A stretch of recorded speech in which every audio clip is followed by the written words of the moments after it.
Lily was my wife, Tom. We met in college and got married shortly after graduation. We lived the typical life of a married couple: children, a house, and a mortgage. Lily was a stay-at-home mom until our kids left home. Then she went back to her career in real estate. She was attractive, and I was sure she got hit on at work sometimes, but as far as I knew, she stayed faithful. Lily had a raunchy sense of humor, which I think ultimately caused trouble in our marriage. We had 2 kids, a boy named Max and a girl named Jenny. At the time of this story, Max was 22 and had graduated from a technical school. He had his own apartment nearby and worked as a mechanic. Jenny was 20, a junior at a state university about 150 miles away. In the absence of the kids, we looked forward to a happy retirement with time to travel and hopefully some grandchildren to adore. Our life was what I thought was normal. We had a loving relationship, built over many years. When we first got married, we were intimate almost every night and during the day on weekends. Over time, this tapered to 2 or 3 times a week, which seemed fine to me. I thought Lily felt the same way. I had learned over the years how to push all the right buttons to bring her to her peak. But like in every situation, there was a fly in the ointment. Ours appeared in the form of a new neighbor, Mike, and his wife, Susan, who moved next door about 5 years ago. We became friends. The problem was, Mike was a prankster who loved playing jokes on everyone, including me. What bothered me more was that Lily enjoyed his pranks, especially if I was the target. I tried telling her that I didn't like his jokes or her enjoyment of them, but she didn't listen and didn't stop. Over time, I realized that Mike was attracted to Lily. Whenever we were together, he and Lily would laugh at his sometimes off-color jokes, while Susan and I would just smile politely. One day at the beach, Mike was making fun of people on a passing boat, and to my horror, Lily joined in. Susan and I were shocked by their carelessness and reprimanded them, but they laughed hysterically.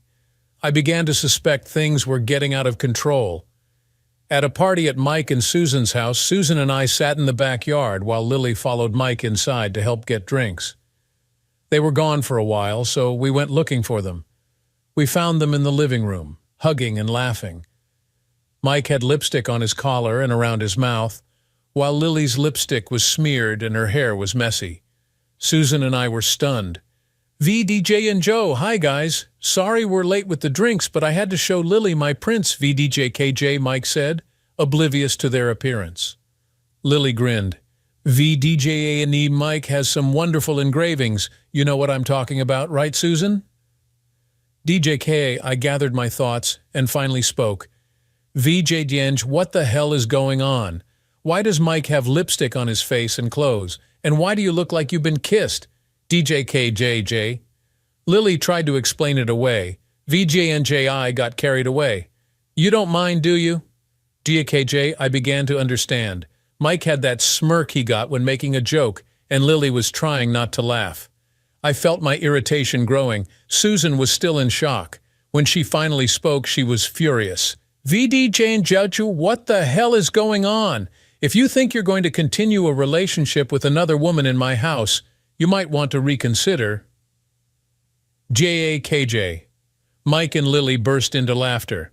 I exploded at them. VDJ and Joan of these days, you two will go too far, and things will end badly. DJKJ, VDJ and Joe, relax, honey, it's just a joke. If you could see your face, you'd think it was funny too, VDJKJ, Lily said, still laughing. VDJ gang, come on guys, let's have a drink and laugh about this, VJKJ Mike added as they headed to the kitchen.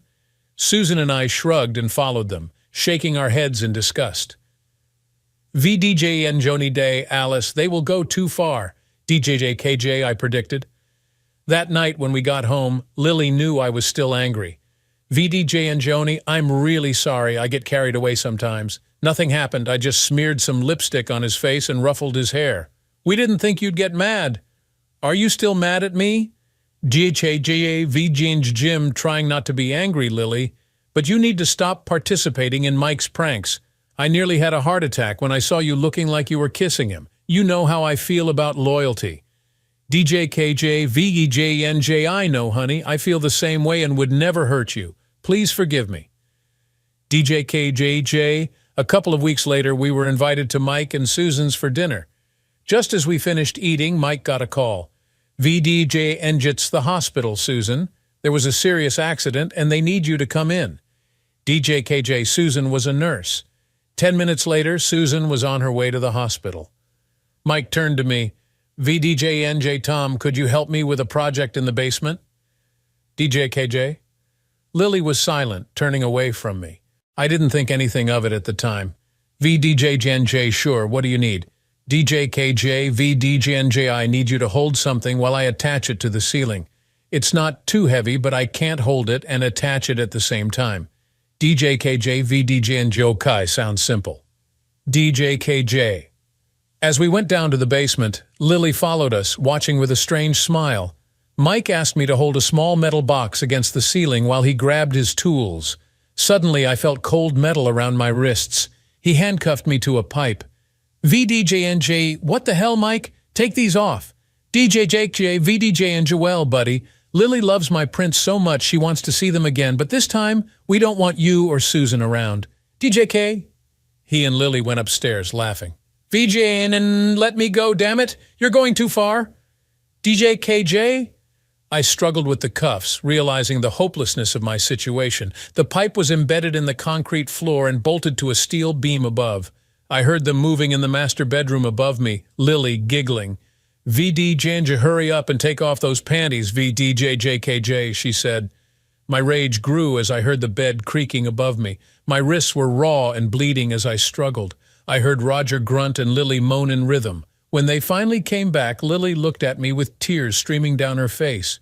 VJ, God, I'm so sorry. Hurry up, Mike, unlock the cuffs. I never thought he'd take it so personally. DJK, I warned Mike.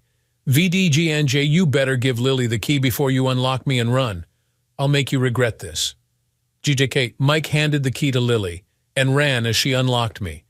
VDJ, Lily, you better find somewhere else to stay tonight or I might hurt you. You can call before you try to come home.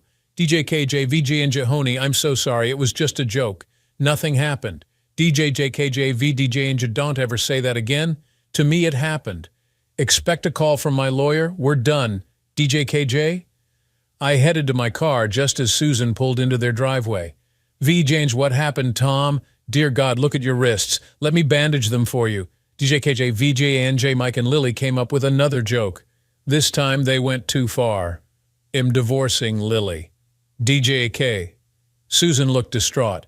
VDJ, what did they do? You'll hear it from them. I'm heading home to bandage myself. Tell my ex-wife her things will be on the porch. If she wants to come in, she better get a court order. DJKJ.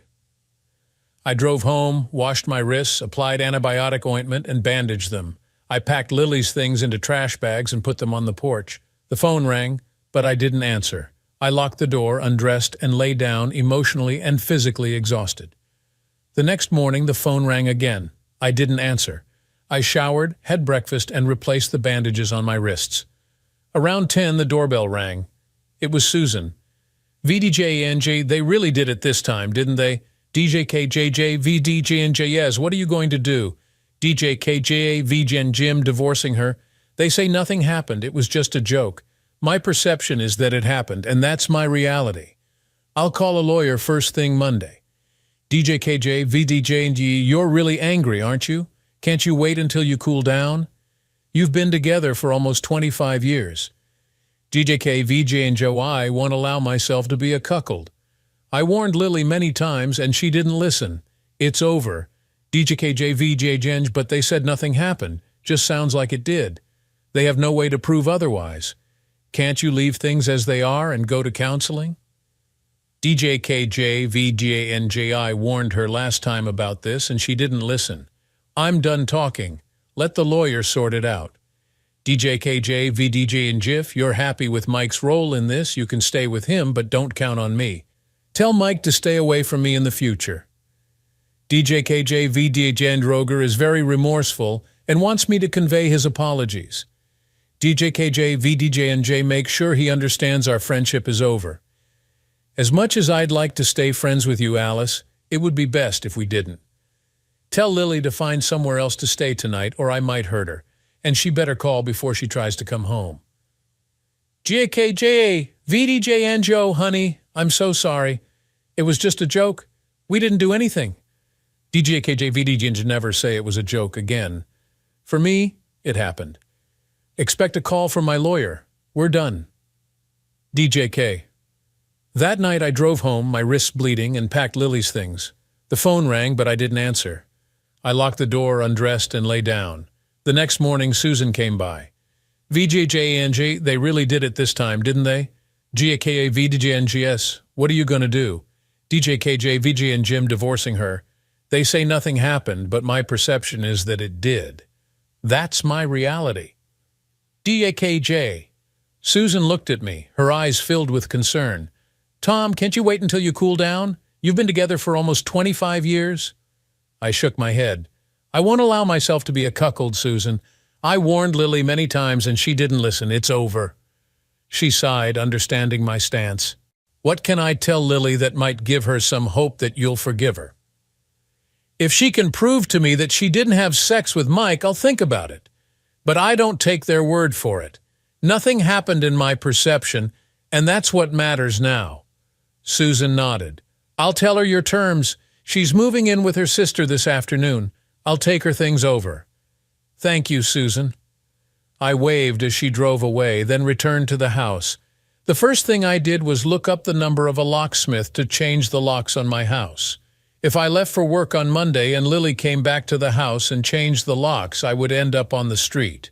I arranged for new locks that same day and then pulled the plug from my phone and left my cell phone turned off. I spent the whole day doing work around the house until the locksmith arrived. After he left, I got in my car and headed to the local supermarket, bought a few frozen dinners to keep me going for a week, and then returned to my now lonely house. I really missed Lily after almost 25 years together, but I couldn't shake my anger at her and what she and Mike had done to me. That evening, around 7:30, the doorbell rang. Looking out the window, I saw Lily's sister Mary standing at the front door. "Hello, Mary," I greeted as I opened the door to let her in. "Hello, Tom. Can I take a few minutes of your time?" "Of course," I said, leading her to the living room. "Would you like something to drink?" "A Coke would be nice," she replied. I got her a Coke and one for myself and returned to the living room. "I guess you know why I'm here," Mary said, taking a sip of her drink. "Yes. Are you going to ask me to take her back? If so, you came in vain." "No," she said, her voice soft. "She told me everything. How are your wrists?" "They're scabby now and everything should be fine. I don't see any signs of infection." "Lily will be glad to hear that. You know she's almost ready to have a nervous breakdown, especially since you don't want to talk to her. That's why I'm here, to convey a message, or rather several messages. I'll listen, but I don't promise anything in return. First, she loves you very much and is very sorry for what she did." "Okay. Anything else?" "She wants you to know that she's willing to take a lie detector test to prove that she's not lying when she says nothing happened with Mike or anyone else. This is the only proof she can offer you." This was a new possibility that I hadn't thought of, and I pondered it for a few minutes while Mary stared at me, sipping her Coke. "It sounds reasonable to me, but I want to set some conditions.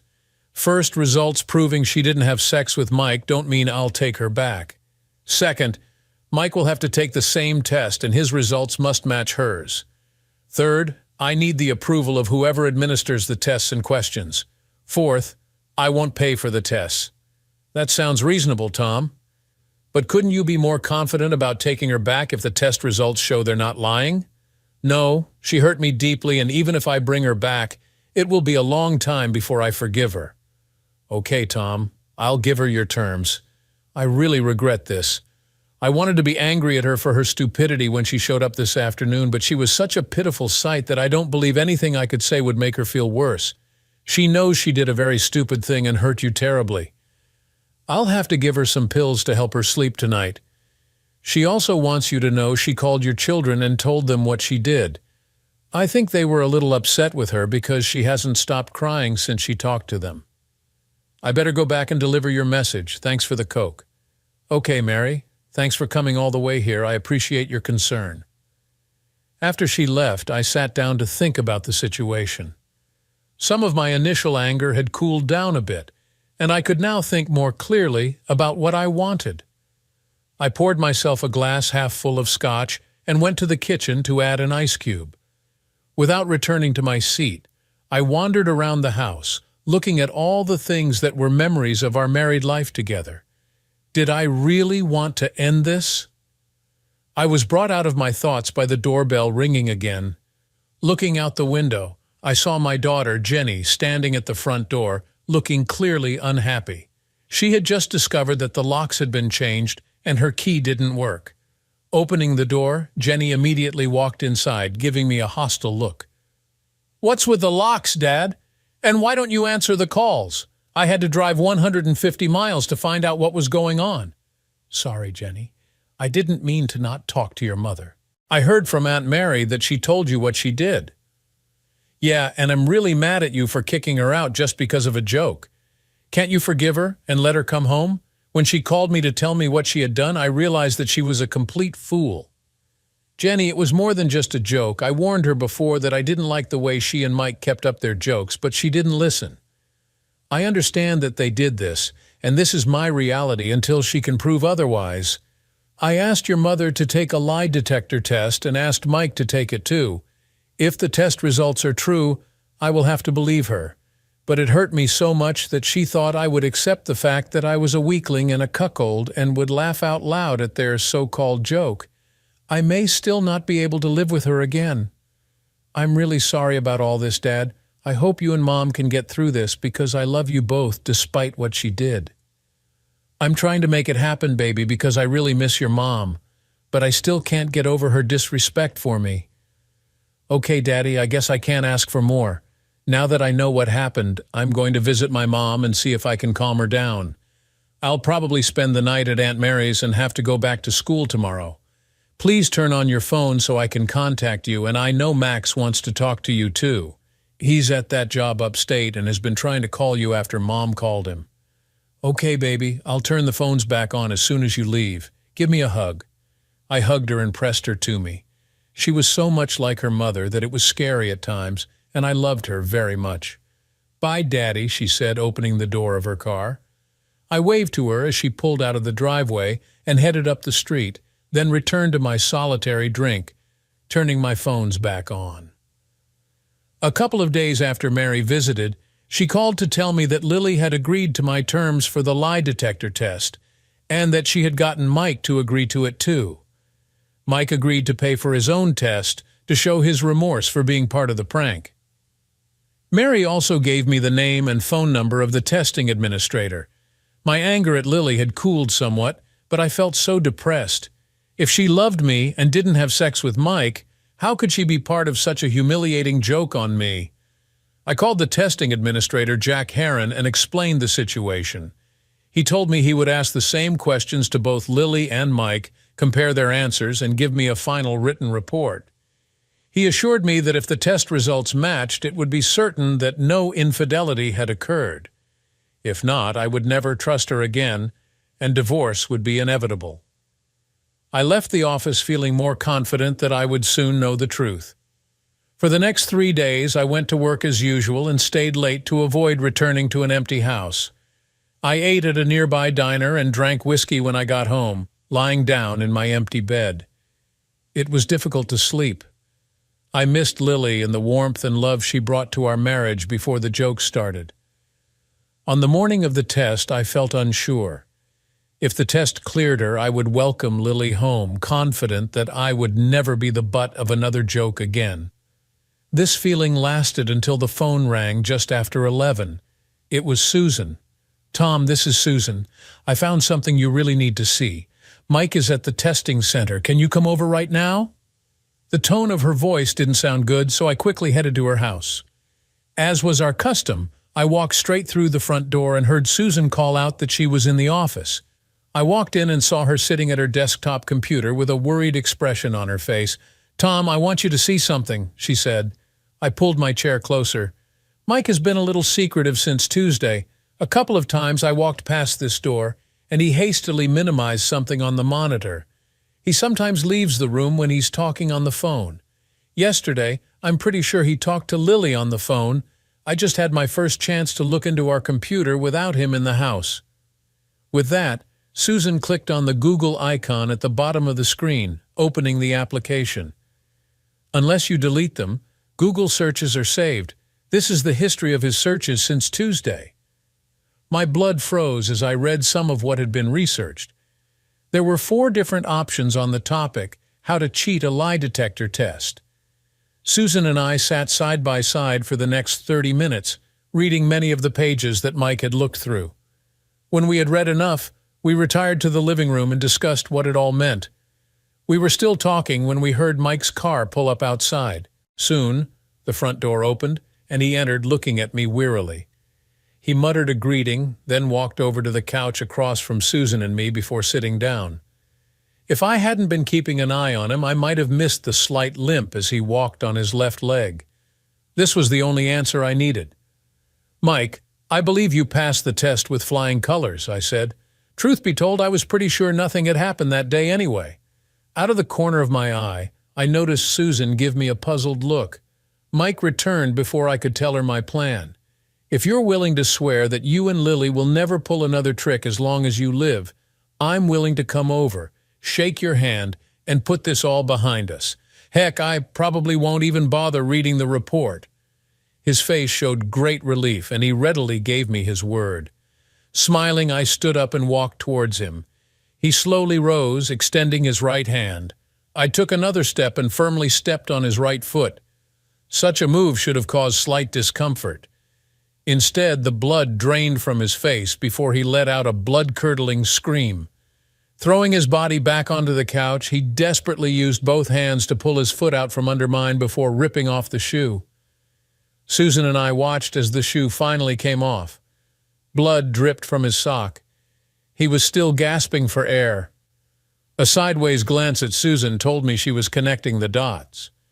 I continued, "I won't bother reading the report because I know it will be nonsense. Did that nail you drove into your shoe help cover up your lies? It had to, didn't it?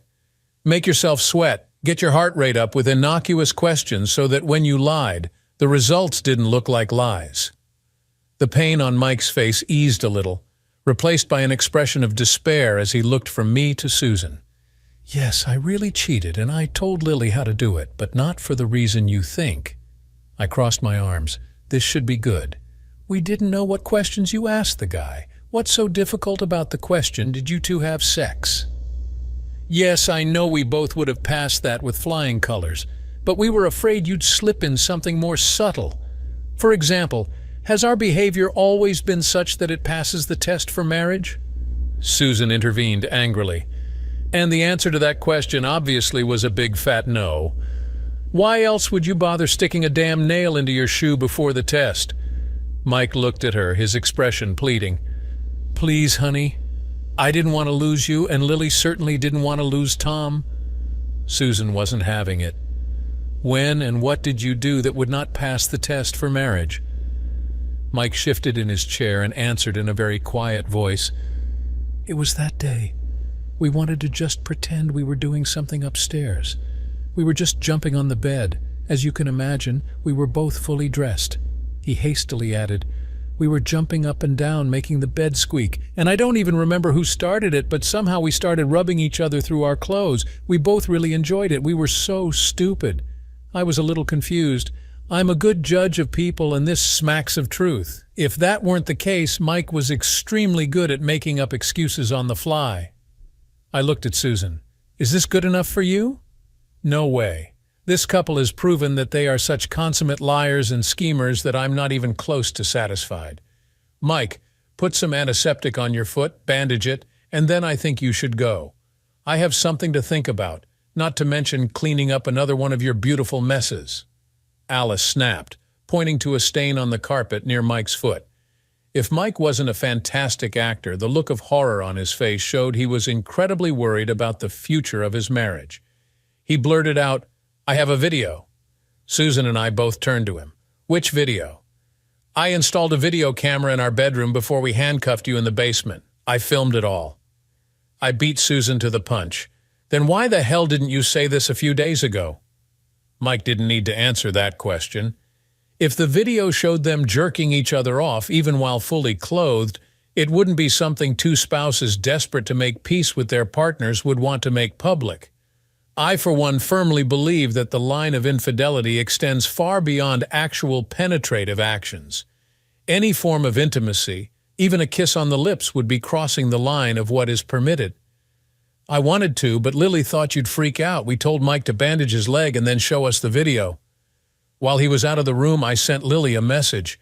I couldn't resist hammering a nail into her coffin of fear. Take the nail out of your shoe and come to Susan's house. Mike is going to show us a video. Usually, it's about a minute's walk from Mary's house to ours, but it was a good 35 minutes before there was a knock on the door. Susan opened it and let in Lily and her sister Mary. Lily's makeup was ruined, and her eyes were red. Mary explained that my wife panicked as soon as she read my message and realized that I had caught her playing nails. Lily didn't look nearly as calm about the test results as Mike did when he first came home. Mary simply looked at me and raised her eyebrows at Lily's further self-destructive behavior. Lily tried to hug me, but I sat her down on the couch next to me. She continued to look at my face, I guess to understand how I felt. I wondered if Mary had any idea what was in the video. Susan and I did not sit idle during those 35 minutes. Our conversation revolved around what we would most likely do if the video turned out to be exactly what Mike said. Susan had already decided that she would probably forgive Mike for letting things get out of hand in the bedroom, but only after she let him stew for a while. I was more ambivalent.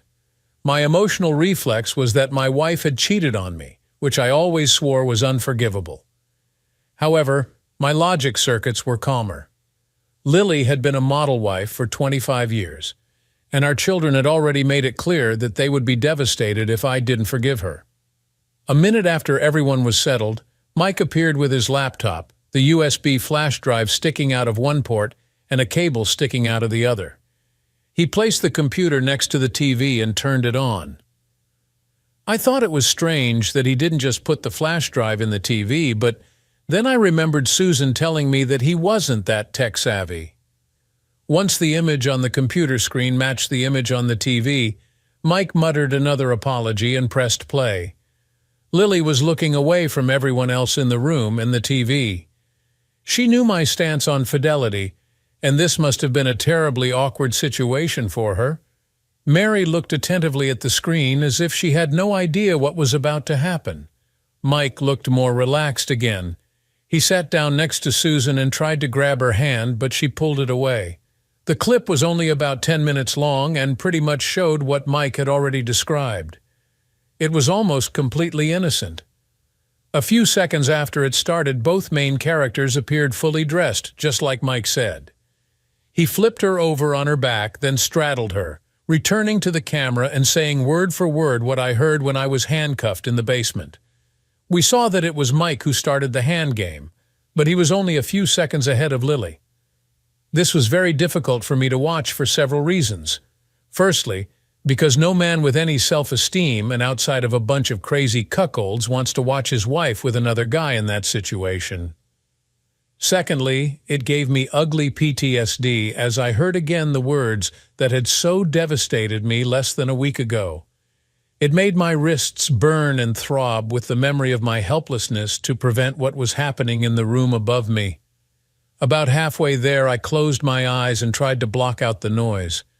I didn't open my eyes again until the silence that followed their mutual climaxes filled the room. Silence has never seemed so loud and pervasive. Judging by the silence that reigned in the room, even normal breathing sounds could not be heard. I was not alone in my feelings. I looked at the screen, seeing Lily and Mike very quickly separate before leaving the camera's view. The paused screen showed an empty bed. The complete silence in the room lasted for several uncomfortable seconds after the clip ended. Mary looked at Lily with disgust. Mike looked at Susan hopefully. Lily focused on a spot on the floor in the corner. The silence was broken by Susan jumping to her feet, quickly followed by Mike. "You're a traitor! A stinking traitor!" The petite nurse's words were shocking. The worst thing I'd ever heard her say in the past was cursing or bloody. Mike was certainly shocked, judging by the look on his face. The crack when her open palm touched his cheek was like a gunshot. She was foaming at the mouth. I can honestly say I have never seen someone so angry. "But honey, don't you dare touch me, you treacherous liar." Mike ducked and thus avoided a second slap. He winced, shifting his weight to his right leg. He looked confused. "This whole video is a lie, but why?" "We invited Tom and Lily later in the evening, didn't we? We were going to sit outside on the patio, weren't we?" "Don't you remember, darling?" Susan asked, although it sounded more like a growl. "But we decided to spend it indoors because it rained all day. Do you remember now?" Mike still looked confused, but nodded in agreement with what Susan was saying. Alice pointed at the TV screen in anger. "Look at this, idiot! Sunlight pours in through the window. This was filmed not only on a sunny day, but also in the morning. This window loses direct sun until midday. You fabricated the whole damn story, didn't you?" Mike's face lost its confused expression and took on an expression of horror that was all I needed to admit their guilt. The sudden mental shift from considering forgiveness to an unapologetic decision was confusing, and I hate being embarrassed. I could, and in fact agreed that there was probably a good reason for cheating on a lie detector test. There was only one reason: they doctored the video. The next few seconds were very tense. Lily groaned loudly and ran out the door. Mary just sat there, stunned.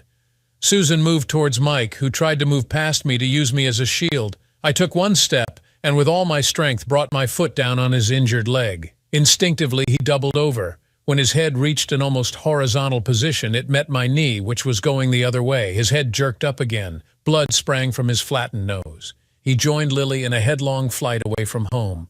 The three of us were locked in a terrible picture.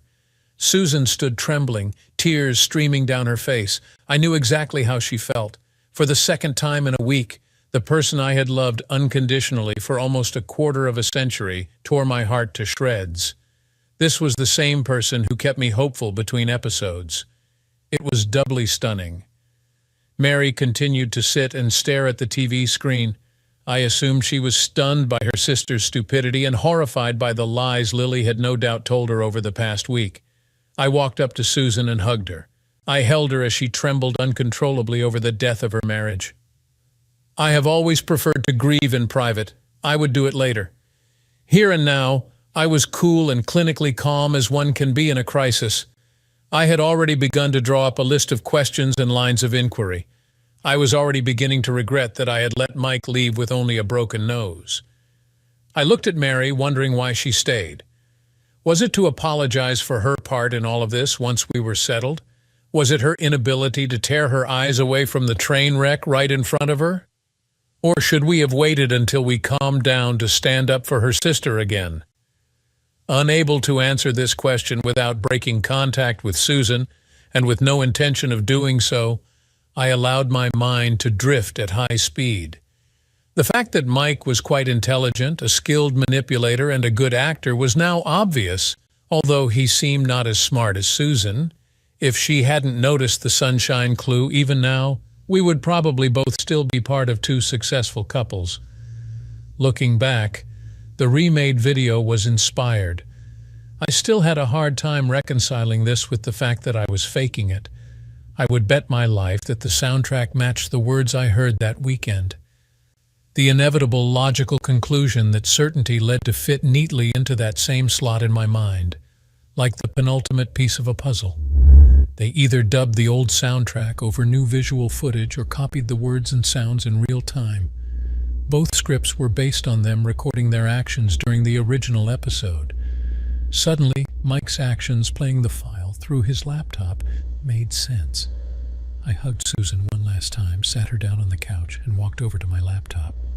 Thank God it hadn't gone into sleep mode yet, which would require a password to regain access. Stupid, I thought to myself.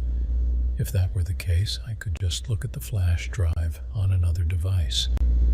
Obviously, my brain was also foggy with everything that had happened. With my fingers dancing across the keys and mouse, I closed the software to play the video that would be presented on the Explorer screen. It informed us that we had just watched Mike and Lily make it. There were also files marked from 2 to 8. Two more files stood out from the rest like sore thumbs. One was called Me and Lily Original. The other was called Basement. I double-clicked the last one, then slid along the progress bar about 3/4 of the way. There I was again, suspended from that bar in the damned basement, filmed by an obviously hidden camera. I closed the clip. Too many bad memories. The file marked Original was much larger than the subsequent ones. Looking at Susan and receiving her approving nod, I pressed the button. It overlooked Mike and Susan's bedroom. The view was different than in video 8, which made me run down the hallway to that room to compare the two views. Half a minute of detective work led me to the conclusion that the original camera was probably hidden on a bookshelf, while subsequent versions were most likely taken from a camera mounted on a tripod at the foot of the bed. When I returned to the living room, the small counter at the bottom of the screen read 1 minute 5 seconds with over an hour left. Mike obviously didn't know how to edit either. I skipped ahead to 20 minutes before the end, then moved at 30-second intervals until the action started. Going back half a minute, I sat down on the sofa next to Susan and grabbed her hand for support, both for myself and for her. Let's just say that the original version was very different from the subsequent ones. The only thing they had in common was that it all started with Lily pushing Mike onto his back. About 25 seconds later, I heard Susan and Mary gasp in unison.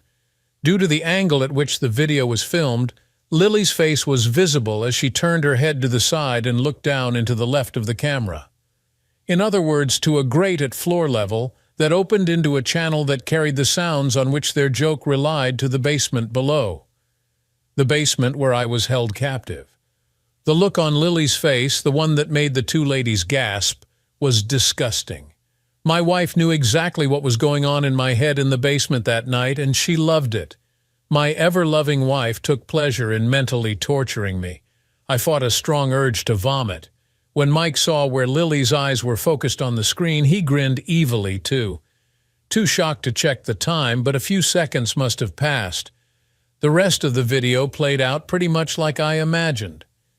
While in the basement, with the wisdom of hindsight, I think it was Lily's brutal enjoyment of the situation that emboldened Mike and spurred on the subsequent sequence of events. Having said that, if I were a gambler, I'd put money on this being Mike and Lily's first time. The video certainly showed that what started out as a relatively innocent situation quickly spiraled out of control. I was pretty sure Mike knew he enjoyed watching another being humiliated, but it was likely that Lily had stumbled across her kink that day. After the show ended, Mary asked me if there was a future for Lily and me. I could tell by her demeanor that she was not optimistic. I stopped for at least a minute to sort out my feelings. No, not in this life, Mary. Ironically, if Lily had come to me later and told me that it started out as a joke but got out of control as it seemed in the original video, then perhaps I would have considered forgiving her. But no, they conspired to falsify history and fool the lie detector test. This is a level of deception that I never thought she was capable of. It makes me wonder how well I know her. What else did she deceive me about? Plus, we haven't seen all the workout videos yet. After her initial misstep, she returned and made at least one more intimate physical contact with Mike. How many times did they enjoy each other during these training sessions? Then there was the expression she had on her face. I know you saw it too. I'm sorry, Mary, but it's over between us. Mary nodded grimly. Please don't destroy her publicly, Tom. It would only humiliate your children. If you give me a copy of the video, I will calmly explain this to Lily, Mom, Dad, and even your children if necessary. I nodded and thanked her. She left sadly, but with a determined expression on her face. Susan had already opened the phone book in the legal section. Susan and I consoled each other for weeks. However, it was clear that any relationship between us was doomed to bad memories, and we parted as friends. I was leaving her house late one night after once again comforting her when I ran into an angry Mike in her front yard. How could he ever hope to reconcile with Susan if I was seeing her 5 times a week? What a delusional idiot. Looking around for potential witnesses, I took great pleasure in breaking his nose again. I was very proud of myself. The memory of that sadistic grin on his face just before he ended my marriage would have been provocation enough. Susan ended up practically crucifying him in the divorce. When he demanded his share of the assets, she, with my full blessing, threatened that I would charge him with unlawful restraint using the video of me in the basement as evidence. He cut his losses and disappeared soon after. Good, I must have been bluffing. I probably could have shrugged off the public humiliation of myself, and I didn't care about Lily's image, but I didn't want to embarrass my kids or Lily's extended family. Shortly after I bloodied Mike's nose, about a week after the video session, I received a message from Lily wondering if the fact that I hadn't released the video to our kids, family, and friends meant that we had a chance in the future. The fact that she only linked to one clip told me that she didn't know I had seen the original. She probably assumed that Mike wouldn't be so stupid as to leave all the clips on one stick. The message also reminded me that I didn't send the clips to Mary. I hadn't heard from my children that week, but given the self-absorbed nature of young people, was that a surprise? This also implied that Mary and Lily were not communicating, perhaps because Mary was angry or perhaps because Lily was too embarrassed. I called Mary to confirm she was still okay to get the video. She was. It was during that same conversation that I learned that Lily had moved back in with her parents. When I ripped Take 8 as well as the original on DVD, I remembered that I hadn't actually watched takes 2 through 7. Then I did just that. The clips were worse than I had imagined. They turned every remaining soft or forgiving part of my heart into unyielding concrete. To say they both lost control would be a gross understatement. The same disgusting expression appeared on Lily's face that she had in the original version. I almost canceled the deal and copied the clips to everyone in Lily's address book before I calmed down and realized how it would affect my children. I went looking for Mike, but by this time he had already left town. No, Lily will not be forgiven, and unfortunately, Mike will not have a third broken nose. I sent all the clips to Mary with a note that if I heard from anyone about my mistreatment of Lily, I would release the entire video. She must have done a good job because one by one, Lily's parents, Max and Jenny, called to tell me that they understood why my marriage was over. I later learned that Mary told them the whole story and offered to show them the clips as evidence. Lily's mother was the only one who accepted her offer. Having a hard time believing the story, she apparently threw up halfway through the original clip. After this, Lily did not resist the divorce. Through Mary, I learned that she had escaped the toxic atmosphere in her parents' home by renting a small apartment. I wasn't trying to rip her off in the divorce. 25 good years had to count for something, and I didn't want something to come back and bite me later. For my children, if and when they finally got around to forgiving their mother. Lily did send me a heartfelt letter apologizing for her behavior and attempted cover-up. The loneliness she felt screamed from the pages. She begged for forgiveness, but only to come to terms with herself. Her pleas for me to forgive her for the sake of her parents, our children, and mutual friends almost brought me to tears. Almost. I wasn't looking for a replacement yet, but there was no shortage of single ladies vying for my attention. Ask any middle-aged woman about the availability of suitable, decent-looking men with good morals, and she will paint a bleak picture. I am looking forward to new meetings with them, and since I am not going to get married again, I think there will be many, many such meetings. Thank you for tuning in to this intense and emotional story. Tom's experience with his wife's betrayal and the shocking twists that followed reveal just how devastating infidelity can be. What are your thoughts on the pranks that went too far and the consequences that ensued? Do you think Tom made the right decision? Share your opinions in the comments below. Don't forget to like, subscribe, and hit the notification bell for more unbelievable stories. See you in the next video.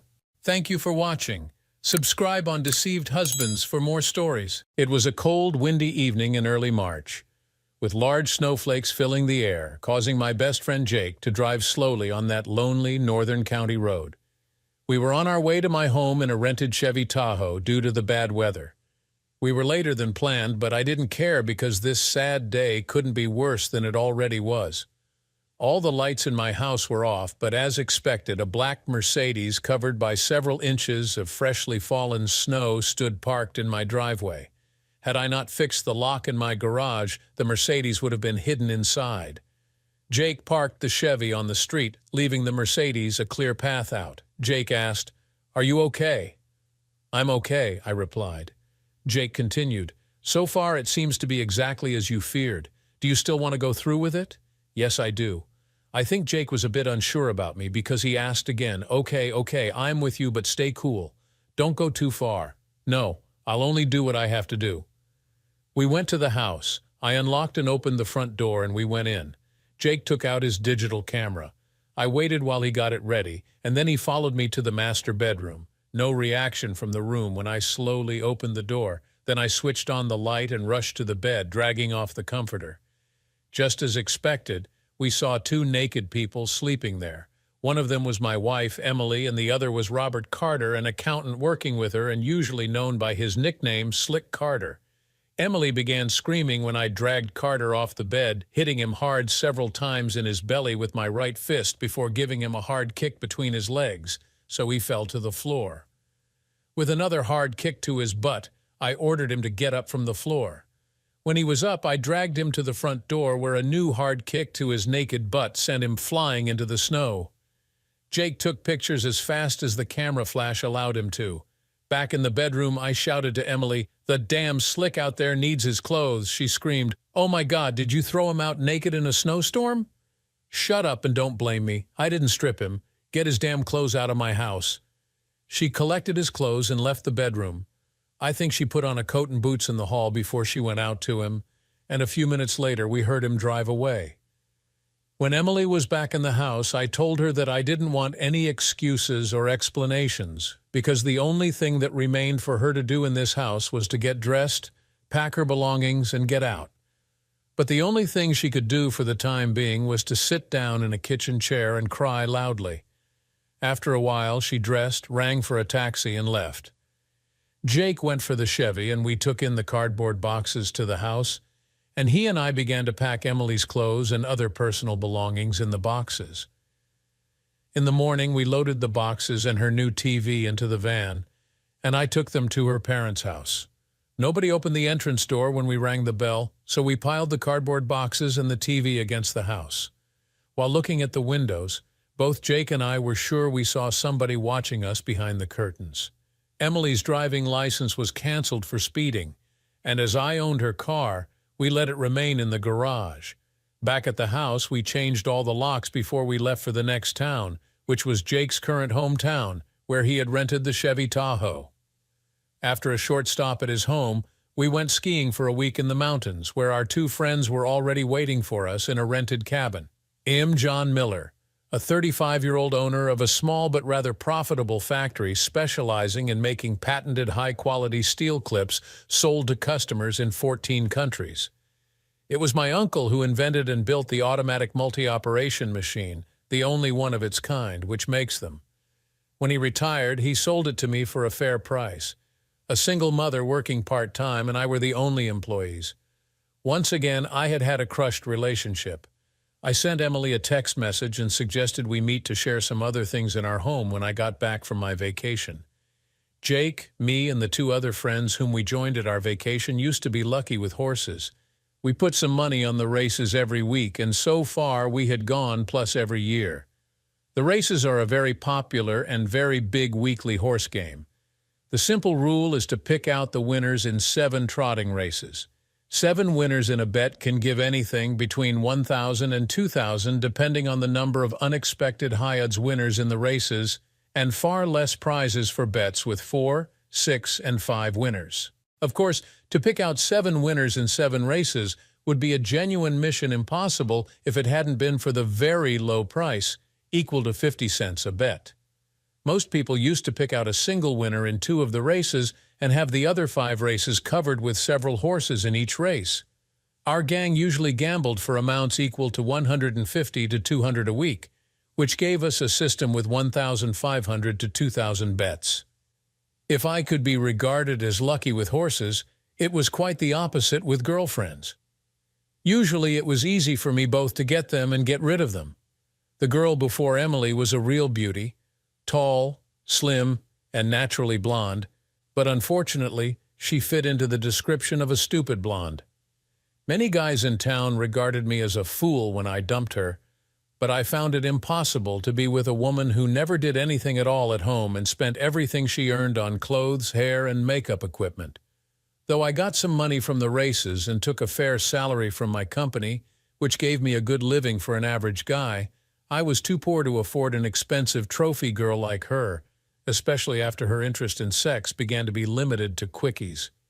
We parted without quarrel, and she almost immediately met a wealthier guy who was happy with the new trophy girlfriend. I met Emily, who was quite different, and in many ways a dream girl during our first 4 years together, until her company hired Slick Carter as their new accountant. Carter is a funny guy in many strange ways. He is the most clever and best-paid tax expert and accountant in this small town, living a good life with a lovely, beautiful wife, 2 nice small kids, and one of the nicest houses in town. He got into serious problems when his wife at last caught him cheating. She kept him sweating for some time before she forgave him after counseling and his promises never to do it again. To keep some pressure on him, she demanded, and he agreed, to give her their expensive house as her private property. Carter kept his promises and was faithful for almost a year before he was caught again. Now she kicked him out and filed for divorce. After sharing their stocks, bank accounts, and losing the expensive house, Carter moved in with his mother in her big house. Though he had several discreet affairs while married, now he forgot all scruples. He sold his family car and bought an expensive Mercedes as a real extender. In this country, we have a national car register with 3 randomly chosen characters and 3 digits on the plates. Carter's Mercedes had a plate that began with AHH. The rumors go that the first time Carter came to the golf club with his new Mercedes and began bragging about the car, one of the present members said, "If you're taking that damn extender to Scotland during your next golf trip there, the Scots will be convinced that AHH stands for Asshole Carter." After some laughter, one of the other golfers, who obviously didn't like Carter, said, "It means exactly the same thing here too. Like we use English words such as swing, hook, green, birdie, eagle, holy known, and several others in golf." Carter's new English nickname was accepted without any problem among the golfers from that moment. Many club members began to call him Asshole Carter, probably because he had caused a very sad divorce for a nice couple at the club, and his habits of using his wealth and social talents for seducing and screwing other men's wives and girlfriends rather soon got his new nickname spread all over the town. Carter didn't like me very much since I had refused to vote for him as chairman in our Marina Club, which had left him yelling at me about paying back with interest. Obviously, he saw his possibilities to get 2 flies in 1 hit when the old accountant at Emily's work retired and Carter was hired to replace him. Probably he would have made his attempts on a lovely woman like Emily, whoever she had been married to. But now he didn't see any disadvantages of both getting even with me and screwing the very nice woman I intended to marry in the future. As usual, Carter did a good job when he immediately saw how old and inefficient their accounting system was and persuaded the owners to purchase new modern computer programs and assisted Emily to get used to them. Of course, they had lunches together now and then, and as there was nothing strange with that, I hadn't any reason to care about what Emily did at her work or with whom she had her lunch. Then she began to show signs of her increasing interest in Carter. She told me he did this and that, the price of his Rolex, how much he bragged about having won in Monte Carlo, compared to the peanuts that I, in his opinion, got from the horses, and much more of his bragging. When she began to dress in different ways those days Carter would come to her work, I had enough and tried to have a friendly talk with her about his earlier known seductions of married women and the consequences it had caused them and what it would do to her if she went too far in her admiration of Carter. Emily didn't appreciate my kind warnings, not at all. Instead, she became angry as a wasp and accused me of being a jealous nerd who saw ghosts in daylight because I probably envied a successful man like Carter. I really did my best to get Emily to understand that this asshole Carter, most of all, wanted to get even with me because, in his opinion, I had seriously humiliated him at the Marina Club. I told her that he was a notorious womanizer slowly working for his chance to get into her panties, and when he had done that, she would be out of my life and probably even out of Carter's, because his only interest was the seduction, not any relationship with Screwed, as he used to name his used prey. Nothing happened in that matter before the boys and I had booked our annual week at a winter holiday resort in the north. Carter had been away to see the national hockey team playing a match in our county capital, and several drinks later at the hotel bar after the match, he had bragged about getting a creep's lovely wife very hot, and when the creep went skiing in the mountains, he would spend the nights with that lovely wife. Though the admirers had promised to keep quiet, one of them had told his wife, who told her sister, who told her fellow worker, who told her husband, who happened to be one of my friends. He knew about asshole Carter's increasing interest in Emily and told me so we could make our plans to take care of that problem. My plan had been simple. Before going on vacation, I fixed the garage doors so they could not be opened from any side, so Carter had to park his Mercedes visibly on my driveway. On my way to the north, I would make a stop at Jake's house for a couple of days if necessary, while waiting for information from a friend about a black Mercedes on my driveway. We had rented a Chevy Tahoe and bought cardboard boxes and were ready to go when we got the expected message. Jake had taken many pictures during the debacle at my house. Some of them were very good. He was even a very skilled Photoshop user, and couldn't resist the temptation to fix Carter's tool to a very tiny size in the pictures. I sent Emily a color picture in a 4 size of her and Carter naked in the bed after I dragged away the comforter. I wrote on the backside, "Hopefully this picture of you and the man of your dreams can replace the wedding picture I never got a chance to get taken and give you. I have never pretended to be a nice guy and jolly good fellow, because it's okay for me to be an average man with some shortcomings and some advantages." A short time after my debacle with Carter, I managed to hear the whispers behind my back that said, "There goes the chicken, who got his girlfriend screwed by asshole Carter." The rumors say that my friends had felt sorry for me, worried for my health, and had decided that Carter needed a real lesson. Obviously, they knew that most color printers leave a small invisible ID on the picture and can be traced, so some of them bought a stolen printer during his visit to the Capitol. Then some of them had written and printed a leaflet with a picture of Carter naked in the snow with Carter's accounting company's logotype with phone and fax numbers. Over the picture was a text, "New extended service." Under the picture they had written, "As a real Nordic Viking, I proudly want to announce that I will be serving your female employees with all kinds of male escort service for personal pleasures." References on request, of course. While making those leaflets, they had never worked without rubber gloves or licked any stamps. When the printing was ready, the USB drive and the printer were to be dumped in one of the old water-filled deep mining pits in the forest. Exactly as the authors had planned, the leaflet caused the expected attention and consequences. Carter went to the police and accused me. His lawyer sued me for lying. Carter and I sued Carter for accusing me. Both Emily and her father rang me. She only cried, and he threatened to beat me. Several of my friends and even several of my customers accused me of spreading it, though I denied all knowledge of that leaflet. Even one of my best friends told me I had gone too far in my vendetta with Carter and canceled our monthly chess games. A policeman rang and asked me if I knew anything about the Carter leaflet, and I told them the truth, that I had got one by mail to my company, but I had no female employees who could be interested in his services, so I had thrown it in the wastebasket.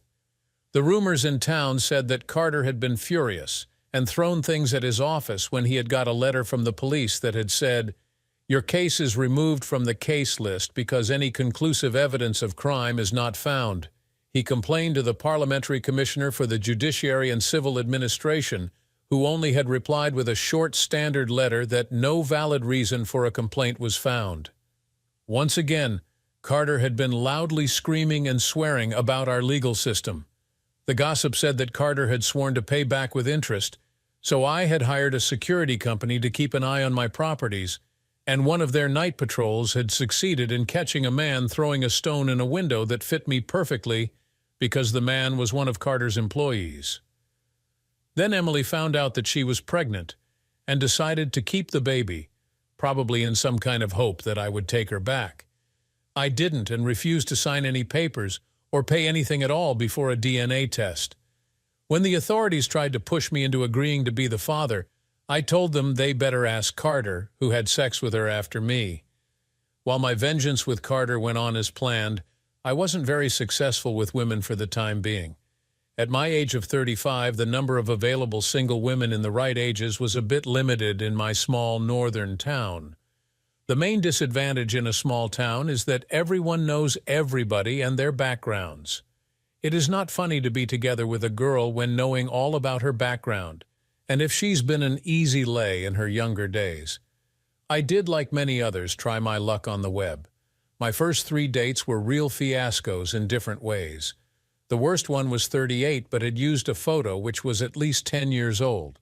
Another was married and demanded that her husband be allowed to watch if we had sex next time we met. We didn't do that because there was no next time. The third was very handsome indeed, a 26-year-old redhead, but she had too many problems, obviously many of them economic, which she expected me to solve. I didn't. Then I met Mia. She was great in many ways, except one big problem: she had a weird dog, which was the main reason for her boyfriend dumping her. I like dogs, and had never had any problem with any dog until I met Mia and her dog. I really did my best to befriend that animal, but without any hint of success, and as she refused to get rid of it, we gave up our attempts to be a couple, and I had to confess that the dog was the winner. When Carter heard about Mia, her dog, and me, he sent her a dog collar and a message saying that it would be useful now when she had 2 mad dogs. To my great surprise, Carter's ex-wife, Laura, rang me about the Marina Club's annual spring ball and asked me if I had a lady or if I could escort her. A membership in the Marina Club is both more difficult to get and more expensive than a membership in the local golf club. The simple reason is that there are no exact limits for the number of members in a golf club. But in the Marina Club, the number of members is limited to the number of spaces for their boats. During a short meeting, Carter's ex and I agreed to go together to the ball, but without any further intentions. The simple reason why I once had not voted for Carter as chairman was that before he was elected, he had accepted bribes for giving memberships to some of his cohorts, though the waiting list for a membership was several years. Exactly as expected, the ball was a great event with many photos in our local newspaper. One big color photo of Laura and me outside the ballroom caused much gossip in town. The whole Carter wasn't looking very happy when he found out whom I was escorting. One sunny day, something happened that gave us local single men a great challenge. Sarah Johnson, a very beautiful, easygoing 28-year-old nurse who had been living in the country capital since she went to nursing school 10 years ago, had gotten a job, met her husband, and settled down there. Her happiness had lasted until the day when she had forgotten something at home and went there and found her husband screwing his 22-year-old secretary in their marital bed. She divorced him, and now she was back in our town again with her 2-year-old son. Her brother and I had been classmates at school, so I knew him rather well. When Sarah and her brother met me at the supermarket's cafeteria, we had a pleasant small talk. Sarah's brother joked that we 2 divorcees ought to have a date. I replied that it was a good idea and suggested to Sarah that Saturday we take a trip to a big zoo park together with her little boy. She told me that she was busy elsewhere that weekend but would be happy to go with me the next Saturday. We even decided to meet Wednesday evening to talk about the trip. I really looked forward to meeting Sarah, and we met at a cafe just as we had agreed. Everything was fine until she told me what she had done during the last weekend. She had seen a musical at our capital, had a dinner at one of the best restaurants there, and spent the night at the Grand Hotel. I asked who was the happy guy. She replied, "Robert Carter. Is he a friend of yours?" What could I say? Of all available single men, she had chosen to date the worst creep, asshole Carter, who had really done his best to impress her. The musical had been sold out for many months, so the tickets must have cost him a fortune on the black market. Though my own date now sounded like a cheap budget alternative compared to his, I decided to continue my own race as planned and not care about Carter. So I replied, I know him rather well, but I wouldn't be honest if I called him a friend. She didn't ask me more about him, and I doubted it would be of any advantage for me to say anything negative about him at that moment. Instead, we talked about our trip. Both Sarah and her son, Oliver, were in a good mood on Saturday morning when I picked them up at her parents' house. Sarah must have told him about the animals because he talked a lot about them during the drive to the zoo park. During our walk around the park, we had a coffee break at a cafe where we got a table next to a couple with a boy the same age as Oliver, and they began to play and have fun together. When we walked into the restaurant for lunch, the family we met at the cafe was already sitting there and waved us to their table. We joined them, and now even we adults began talking with each other. Most visitors walked through the large park via a suggested path, and the Swensons and we decided to walk together through the remaining area we hadn't seen yet.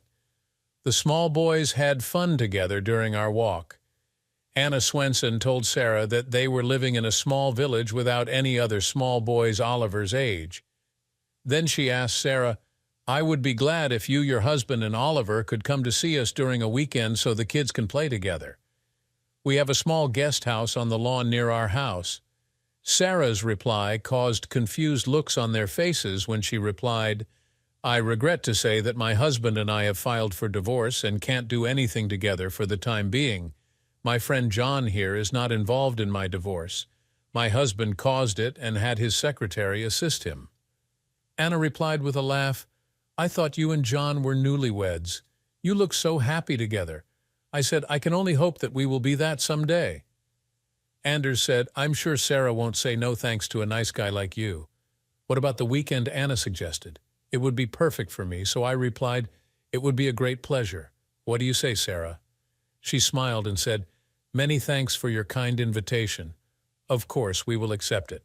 Wow, one date and she's ready to jump into bed with him. That seems awfully quick. One more weekend booked with Sarah. The family theme was okay for me. During our drive back, we agreed that Anna, Anders, and Emil were a nice family, and both of us expected it to be a pleasant weekend. Then Sarah told me that Robert had invited her to go with him to Manchester in England to see a football match with Manchester United and for some shopping, and she had accepted. Carter and some friends of his had rented a private plane because one of his friends, who had a flight certificate, needed flight time. I didn't comment on that. Asshole Carter didn't save any efforts to outshine me in this competition, which would not be difficult even with their second date.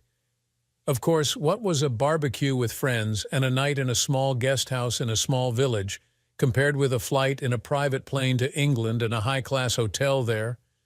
Carter was sure that he could impress Sarah and win her with his expensive dates, but I'm thinking that she feels much more comfortable together with Oliver, our new friends, and me.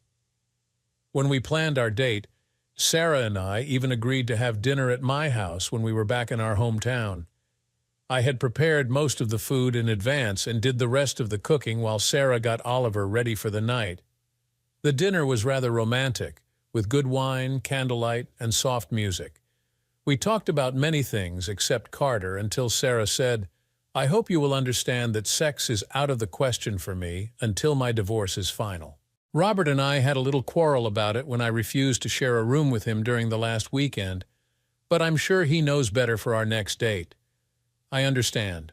I'm sure you do. It was so sweet of you to tell Anna that you wanted to be newlywed with me. That's true. There's something very special about you. I'm only a divorcee with a kid. Oliver is a great kid and he has a great mom. I really like both of you. Your ex must have been crazy when he messed up with you. Oliver likes you too. I'm glad for that. Glad to hear that. And I would be twice as glad if even his pretty mom would like me. Of course I do. Very much indeed. After some further talking about other subjects, she asked, why did you and Emily split up? I caught her cheating. Any plans to forgive her? No, it was too humiliating. She did it after we had been talking about wedding, honeymoon in Hawaii, and children. Why Hawaii? It sounds exotic. Not only Hawaii. We even talked about Las Vegas, Grand Canyon, and the California Coast Road because both of us wanted to go there. Now it is written in the stars if somebody wants to marry me and if she is interested in that trip. She gave me a bright smile, laughed, and said, "I would like to go to Hawaii. Marry me, and we are on the road." She continued laughing and said, "It's a temptation, but I'm already married for the time being." She slept in my spare room, and during breakfast we decided to spend even the Sunday together at my house. It was a pleasant day. We played with Oliver, went out for lunch, and took a long walk. We had no date booked during the next week. Sarah had a date with Carter on Tuesday, and then they would fly to Manchester on Saturday morning and be back home on Sunday. Therefore, I had a real surprise when she rang my doorbell about 8:00 on Tuesday evening. It wasn't difficult to see that she was very angry for some reason. I asked her to come in, and she sat down at the kitchen table and told me, "I have some questions for you and want to hear the truth. Lie to me, and you can forget me. What's the matter? I've been honest with you so far, and of course, I'll continue to tell you the truth. Robert says that you used to call him Asshole Carter behind his back, and now even several other people have begun to use that awful nickname. Is that true?" "No, of course not." "That's not a nickname because Asshole Carter fits perfectly on that creep. Of course, many others and I are using it in front of him. Did he tell you where and why he got that name?" "He says that you are calling him that because you envy him and hate him." "Of course I hate him. I hate him very much indeed, but I will never envy him. Did he really send you here to complain about his damn name? Do you want to know the truth?" Sarah hesitated for a while before replying, "No. He begged me not to do that, which I promised him. But I was so angry and disappointed about you that I couldn't resist finding the truth already this evening. Do you really think you can win my love with such dirty slander? I didn't expect you to be on such a low level. My dear Sarah, the truth is that I have avoided saying anything negative to you about your dear friend Carter, haven't I? The truth is that there was no need for me to do that because a clever woman like you would sooner or later, hopefully sooner, find out what a creep that man really is. If you have anything to say about Robert, I want to hear it here and now, and only the truth. There is no need for me to tell you any lies about Asshole Carter because the truth is bad enough. Please let me tell you the whole story before you dump me. Can you promise me that?" "Yes, I'll do my best. Go on." "There is no doubt that Carter is the best tax expert and accountant in this town, and that he has great social skills, but I have a fair reason to hate that man. My first quarrel with him was when I stopped him from becoming the chairman of the Marina Club, because I knew he had already accepted bribes to let his friends sneak past the long waiting list for membership. He swore to pay me back with interest." I continued, "Of course, he managed to do that. As a rich, generous, verbal, and good-looking guy, he is probably the most successful womanizer in this town with several divorces, even his own, on his personal record. He got his chance when the company hired him where my ex-common-law wife, Emily, works, and he assisted her with their new accounting system. He began courting her first in rather innocent ways and then slowly increased his efforts when he noted her responses. Of course, I did my best to warn her of Carter and the consequences she would get from letting him go too far with her, but I neither wanted nor could make any attempts to watch her at her job. And when I went skiing for the annual week in the mountains, he decided to use that great opportunity to get into her panties. But as usual, he couldn't resist the temptation of bragging to his cohorts that his prey was ready to be laid, and he would do that in her damn spouse's bed as soon as he had left for vacation. One of them told his wife, who told her sister, and the gossip went on until even I knew their plans. I went on with my story. I decided that if she let that infamous womanizer, Asshole Carter, visit her in my house when I was away, she had lost my confidence, and if I surprised them in action, she would be out. Due to very bad weather and traffic problems, I came back home too late to catch them in action, but I found both Emily and him sleeping naked in our bed. Sarah remained quiet, and I gave her the photo of Emily and Carter naked in the bed before I continued. That was the end for Emily's and my relationship. And as usual, Carter didn't give a damn about Emily after I dumped her. By the way, his pet name or nickname Asshole Carter comes from the license plate on his Mercedes, which begins with ADHH, and it was a member at the golf club who gave him that name after Carter had caused a very tragic divorce for a nice couple there. Looking her straight in the eyes, I continued, I wouldn't be surprised if Carter even whined about me and his ex-wife, Laura, since it is true that we went together to the Marina Club's spring ball. But it was totally innocent, and she asked me to escort her because the ball is for members and their spouses only, and I don't have a spouse, and she is not a member, so it was simply a practical solution. I said, I have one more serious thing left to tell you about Emily, Carter, and me. She is pregnant, and I believe that Carter is the father, but it will be a case for DNA testing. Now I remained silent, and Sarah asked me, Did you tell me the truth? Yes, I told you the truth. If you don't believe me, ask people in town. Why haven't you told me anything before? Because I hope to have enough with my own advantages to win your love. That's why I chose to date you in simple ways, which gave us a fair chance to really know each other before we went further. Carter preferred to date you in a different manner, and it is up to you to decide whom you prefer over the other, or if you don't like any of us after what I told you. I can tell you that I had much more fun during the date with you, and I really look forward to the family weekend with Anna and Anders, so I'm not dumped yet. Obviously not. I really hope you didn't lie to me. No, I didn't. By the way, you never told me why Carter began whining about his pet name. We had tea and shrimp sandwiches at the small restaurant beside the bank when two couples came in there, and one of the women almost yelled with a loud voice, There is asshole Carter seducing some poor sucker's silly wife. Dear, skip that damn asshole before it's too late for you. Sarah said that several of the other guests had laughed loudly, but Carter had not dared to say a word before the couples were seated at the other end of the restaurant. Then he had begun to accuse me of creating his nickname and spreading nasty lies about him. Sarah left, and to my surprise she was back at my house on Thursday and told me that she had asked a lot of people about Carter, even his ex-wife, and all of them had confirmed what I had told her. Carter had told her that the other guys had refused to take a woman with them on a football trip, so he canceled their date.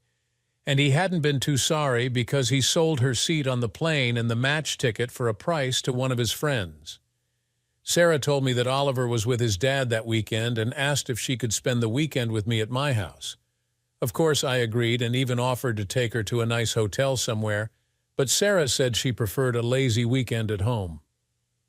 After a very romantic dinner on Friday evening, we ended up necking. I got horny as hell and noted that even she was hot. Very hot indeed, but she whispered in my ear that she intended to let the sex wait until she was divorced. During all my adult life, I have always remembered what an old man said to me when I was a boy. Everything is possible if you try damn hard. I did my very best to keep her hot, and after a long, intense kiss, I whispered in her ear, I love you, and I'm dreaming about being your husband, but it's fair that we'll have some practice before our wedding night, so everything will be perfect then. Sarah's reply took me by total surprise when she whispered, I must agree to that. Thereafter, it was only a question of a few seconds before both of us were naked in my new bed. Of course, we didn't need any practice because the sex was great from the very beginning. I was convinced without any doubt that it was some of the very best sex I had ever had. Even Sarah must have felt the same because she was totally wild until our dual climax, and afterward, as soon as she was back to normal breathing, she said, You must marry me. You must do that. Promise me that, do you? I proposed, and she said yes. I was suspicious about how easy I had won against Carter, but expected him to keep a low profile until he sooner or later found some excuse to try again, with increasing courting of Sarah if we became a couple. Then I found the real reason why Carter gave up the competition for Sarah. Her ex had been promoted to a real top job and wanted her back as one of the leading ladies in our county. No doubt that Carter expected to get a good laugh at my expense when she left me, especially now after he had managed to get a new gorgeous girlfriend, a lawyer, who would work 1 year at the local law firm. She could be described as 9 points out of 10 available. However, Sarah, Oliver, and I had a very pleasant weekend together with Anna, Anders, and their son Emil. Sarah and I even got in some quickies while Oliver slept. The next week was a difficult time for me because Sarah was going to see her ex during the weekend and discuss the possibilities of canceling the ongoing divorce and going on with their marriage to give Oliver a fair chance to grow up with both of his real parents. I kept a low profile and told her that it was her own decision. Asshole Carter had sent her a nice card wishing her and her husband good luck, but Sarah said that she had sent it back to him with a comment that suggested he put it up in the place advised by his pet name. Obviously, she didn't like him very much any longer, probably because he had dumped her when he canceled their England date. Sarah left early on Saturday morning. She gave me a hug and was gone, probably forever. I had a feeling that she really wanted to save her marriage, but I couldn't blame her. We had agreed that she wouldn't contact me before she was back again, either to collect her belongings or to stay forever with me. It was a long, sad day for me. My friends showed up after lunch so we could follow our gambling on one of the commercial TV channels. Though we had all 7 races right and won a fair amount equal to around $25,000, I couldn't show any happiness at all, which made my friends seriously worried. They had seen me go further after a number of crushed relationships before, but never before had they seen me so wrecked, not even after my separation from Emily. Jake said what all of us knew: "You really love this woman with all your heart." I wasn't in any mood to go out celebrating, so we ordered Chinese food and stayed at my house. About 10:00 in the evening, all of us were really surprised when Sarah came back with a big black eye. After she had told me that she intended to keep her part of our wedding plans, and after she and I had hugged and kissed for several minutes, she told us that it was her ex who had hit her. After my friends had left us, Sarah told me everything about the meeting with her ex. When they met, he had taken her on a tour of his new office and bragged about all the included benefits. Then he had taken her to a big old house in one of the best-regarded, expensive old areas with a nice view of the local lake. The house was for sale, and the present owner had agreed to show it to them. Sarah didn't like the old area because there were no other kids Oliver's age. She even disliked the house. It was too big for their needs and in need of much maintenance. When she had told her ex about her doubts, he only said that she could work part-time and use the remaining time to assist the maintenance people. He had left an offer with the broker, and if it were accepted, the house would be his already. His selfish choice of a house that Sarah didn't want to live in had put her in a very negative mood against the whole idea of forgiving him and continuing their marriage. When she asked him about the price and monthly expenses for it, he had told her that it wouldn't cost her anything at all, because he intended to keep it as a private investment. After the house tour, the ex had told her about his plans for the evening. He had rented a room and booked a dinner at the best hotel in town and suggested they go to the room for some rest before dinner. Sarah had refused to do that and told him that she had an appointment with a friend. She hadn't, but now she knew for sure that she didn't love him any longer and had no interest in any hotel room sex before dinner with him. When they met for dinner, he had immediately asked her if she had met a new man. She said, "Yes, I have, and today I have been convinced that he is my love, and there are no possibilities to repair our marriage because you and I have drifted too far apart. Let's be happy for all the good times we had together, part as friends, and go forward in our new lives." He hadn't agreed. Obviously, he had been drinking too much before dinner, and now he showed his very bad temper and began to call her names in a loud voice. When she had left the table, he had followed her to the parking lot where he hit her, but was interrupted by a man who had seen it and rushed to her assistance. Sarah, Oliver, and I had a good family life in my house.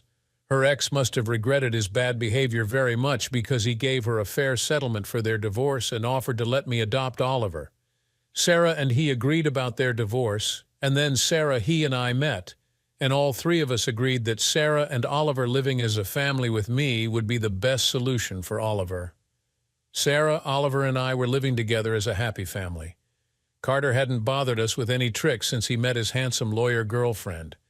We had a typical small-town life until Emily gave birth to her baby boy.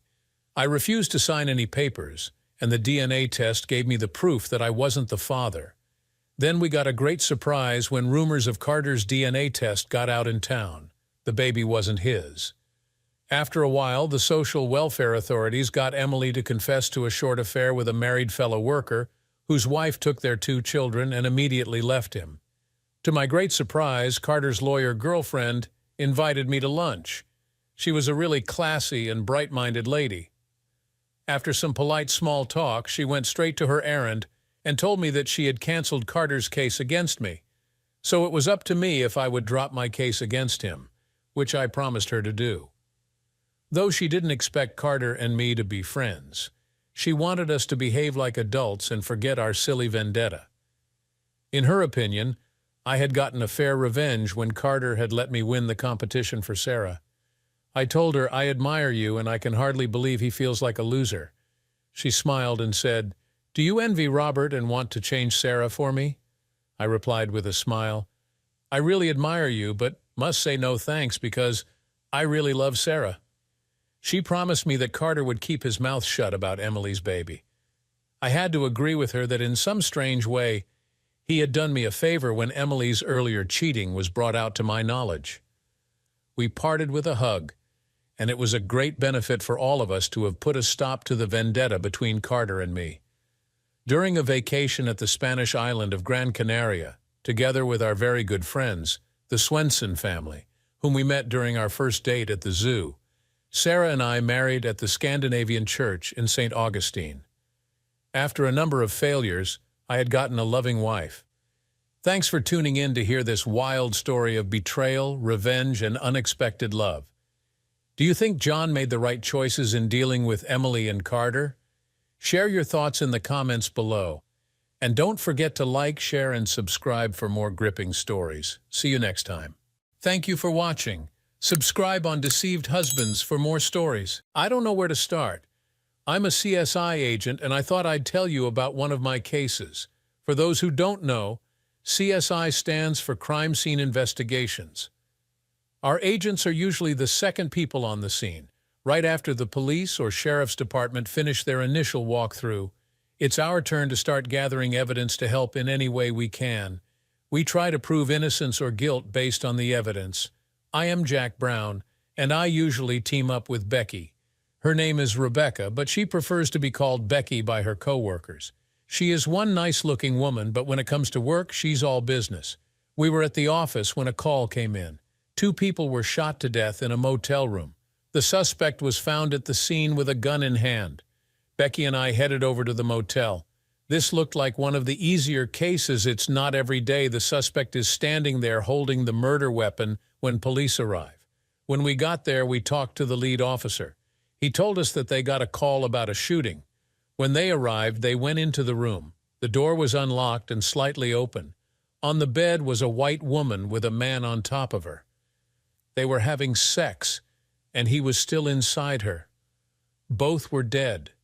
2 bullet holes, one in his neck and the other in the back of his head. The woman lay beneath him with 2 bullet holes in her face. Apparently, there were 3 shots fired, and the bullet that went through the male victim's neck went clear through him and into her chin area. The officer also told us that the suspected shooter was standing there with the gun in his hand and dropped it when they entered the room. He looked at the officers and said he didn't do it. He wouldn't say anything else. He was in shock or bewildered. Of course, they did their usual cuffing and read him his rights. He refused to talk. As we were talking, another officer was bringing the suspect out of the room in cuffs. I looked up and saw that it was a friend of mine, Tom. His shirt was covered in blood. He saw me and said, "Jack, I didn't do it. I didn't do it." My stomach dropped. We went to high school together. I knew his wife Lisa was on the wild side, and the last time I saw Tom, he told me it looked like he was headed for divorce court if he didn't kill her first. He didn't have to worry about a divorce now. The cards looked pretty stacked against him. Maybe he was crazy, and his mind blanked out. I don't know, but the evidence would hopefully tell us the truth. Him at the scene, gun in hand, bloody clothes, his wife in bed with a black man boy, how could he deny all that? Maybe he was thinking of going for an insanity defense. Becky and I started in on our task of gathering information quickly but thoroughly. We went over the 2 dead bodies on the bed. An ambulance was there to take them away as soon as we were finished with them. The man was indeed still inside Lisa, and it looked like he climaxed as he was shot. You always read stories about it, but very rarely ever see it. She wasn't quite so lucky. Her face, what was left of it, showed total horror. The police were right. The first shot went through the man's neck and into her lower face around her chin. It looked like a second shot was fired into the back of the man's head and was still lodged in his skull. A third shot was fired into the forehead of Lisa. We finished gathering evidence and went outside to look around. We followed procedure and looked for witnesses and tire tracks and whatever else we could find.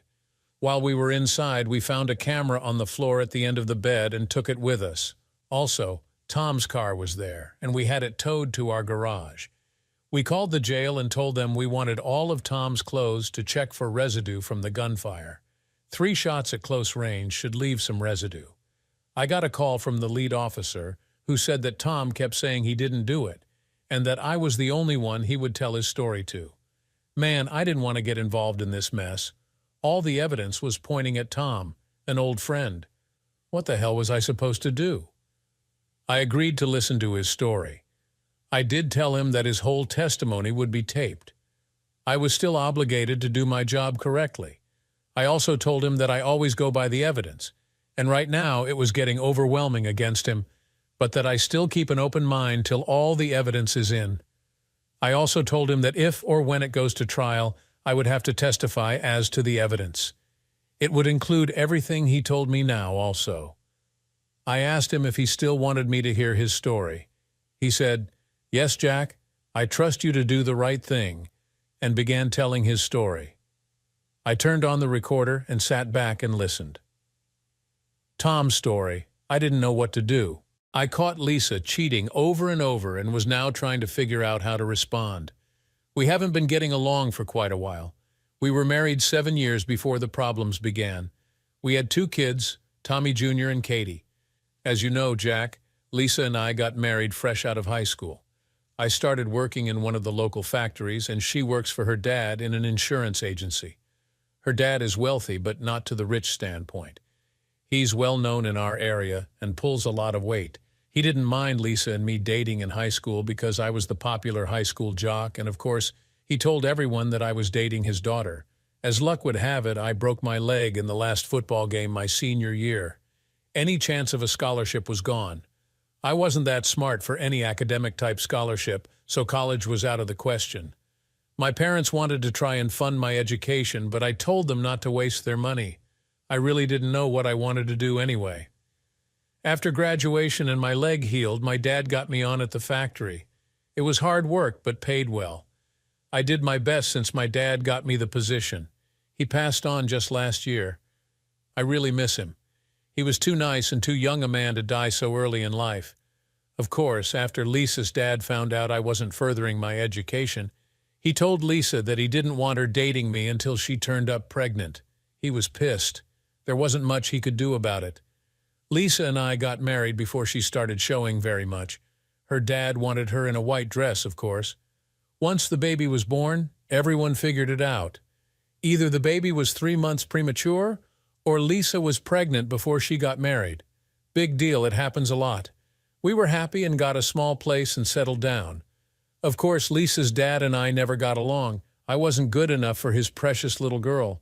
We went on and life seemed good. We had our arguments like all couples, but her parents were always interfering. She said she wanted to work instead of staying home with the kids. She started working for her dad as a secretary for his agency. My mom babysat the kids. Lisa hadn't worked for 3 months before our love life took a hell of a dip. She was always too tired or not feeling well. One morning she was getting dressed and was putting on a somewhat short skirt. She wasn't wearing any underwear. What the hell is going on? Now you don't wear panties, I asked. She didn't look disturbed at all. No, I stopped wearing them 6 months ago. For some reason, I kept getting a yeast infection about every 3 months, and when I went to the doctor, she told me to go sans panties. Since I've done that, I haven't had a yeast infection. What about periods and times like that? Of course, I have to wear them then, but I wear a pad, and then it's only for a week. What do you think I do, show my bum to the world? Most of the women I know don't wear panties unless they have to. I didn't know what to think. I always thought most women wore panties. It's not like I check every woman's bum out looking for a panty line. I knew I would from now on. Our sex life didn't improve, and all I could picture was my wife running around showing everyone her bum. I did talk to a couple of women that I was friends with and asked them if they wore panties. They laughed at me until I told them I was serious. Well, Tom, to be honest with you, I both do and don't. When I wear shorts or pants, I usually don't wear them. If I wear a skirt or dress, yes, I definitely do. I know guys are going to try and look up my skirt, and I guess I don't always sit ladylike. Carol was probably my best female friend. If I hadn't been married, I know I would have liked to date her. She was always nice and friendly. She was one of the few women I could talk to about my problems. Thanks, Carol. I appreciate your honesty. And yes, I try and look up your skirt too. You have blue panties on today, I laughed. Guys do that. I don't know any that don't. Maybe all guys are pigs, but a girl in a short skirt or dress will always get my attention. So what about Lisa? I wonder if she told me the whole truth. I'm always reading these stories about cheating wives. It seems to me that working women are at a greater risk of having an affair. Granted, stay-at-home moms can cheat too, but working women will get hit on daily. They would seem to need to be stronger in their marriages to fight the onslaught of being pursued. If women also went without panties and men noticed, wouldn't they get hit on more often? So I was thinking, if you take a young, pretty woman like Lisa, and not the greatest marriage, our marriage was in deep. I needed to do something to try and win her back. When she got home from work, I told her my mom would watch the kids and we could go out to dinner. She kind of grumbled, but agreed to go. It didn't go well. All she talked about was herself, her new friends at work, and how much fun they were. This got me to thinking. Here I was, working hard my whole life, and I could never describe being at work or the people there as fun. Why would her place of employment be so much different? She didn't wear panties out to dinner either, and we sat at a table. I tried to watch her eyes and noticed her looking around a lot. There were men in booths behind me, and I think they were getting a show. I knew then that we probably couldn't salvage our marriage. I knew deep down that she was screwing around on me for quite a while now. I decided not to even talk to her about it anymore. I had lost my respect for her. Some things you just know. All I needed now is proof. I felt so sorry for our kids. I spent more time with them, and the three of us always did things together. They always ran up to their mom when she came home and told her about their day. She always told them the same lies. Boy, I sure wish I could have been there. But Mommy has to work. I wanted to hit her in the face so badly, but I had to think of the kids. It's bad enough they had a mother that was a whore without having a father in jail. Now here I am anyway for something I didn't do, damn it. For the next few weeks I watched her closely. Whenever she called and said she had to work late, I would have my mom watch the kids and follow her. She was always going out with men from her office. I started taking my camera along and took pictures of her and her friends. She always ended up at motels, and I took pictures of them going in. I never got pictures of them having sex, just going into the motel. I'm sure they weren't cleaning rooms. I knew the marriage was over after the first time seeing her with another man going into a motel. I started planning my divorce. I no longer approached her for sex. Seeing her just made me sick. Every time I looked at her, I pictured her in bed with someone else. It just made my stomach churn.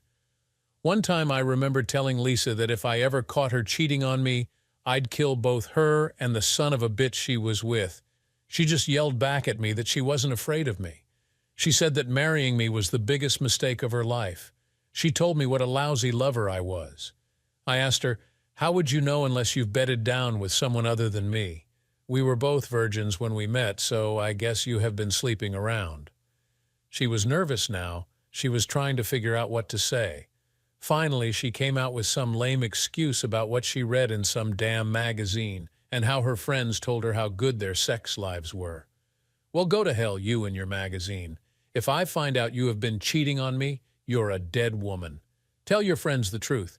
You would have to screw me once in a while if you're going to compare me." I know this really makes me look bad. First I threaten her and then her showing up dead with me there, but honest, I didn't do it. Lisa told me last week, "Tom, I haven't been cheating on you, but I want out of this marriage. You're crazy, and I don't love you anymore. Just take your things and go. I'll tell my dad to get us a lawyer and we'll file irreconcilable differences. You can have your stuff and go. Just stay out of my life." I asked her, "What about the kids?" "You're not taking my kids. I don't give a damn who your parents are.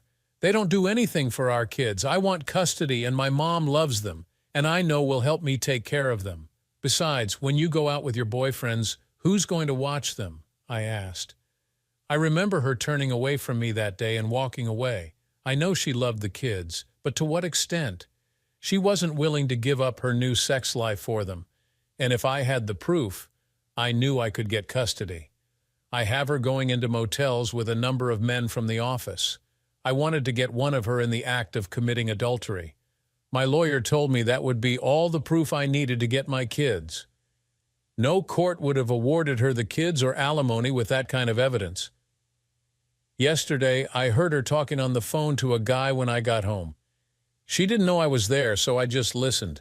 She mentioned a time and motel, so I walked back out of the house and came back in through the front door making some noise so she would hear me. When I walked in, she quickly hung up the phone. I asked her who she was talking to, and she said her mother. I already knew that was a lie. I figured I'd follow her and go to the motel and break into the room and get the pictures I needed. I would take them to my lawyer and apply for my divorce.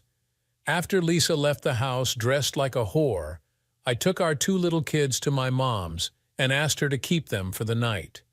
I figured after I broke into the motel room that there would be a confrontation, and one of us wouldn't be coming home tonight.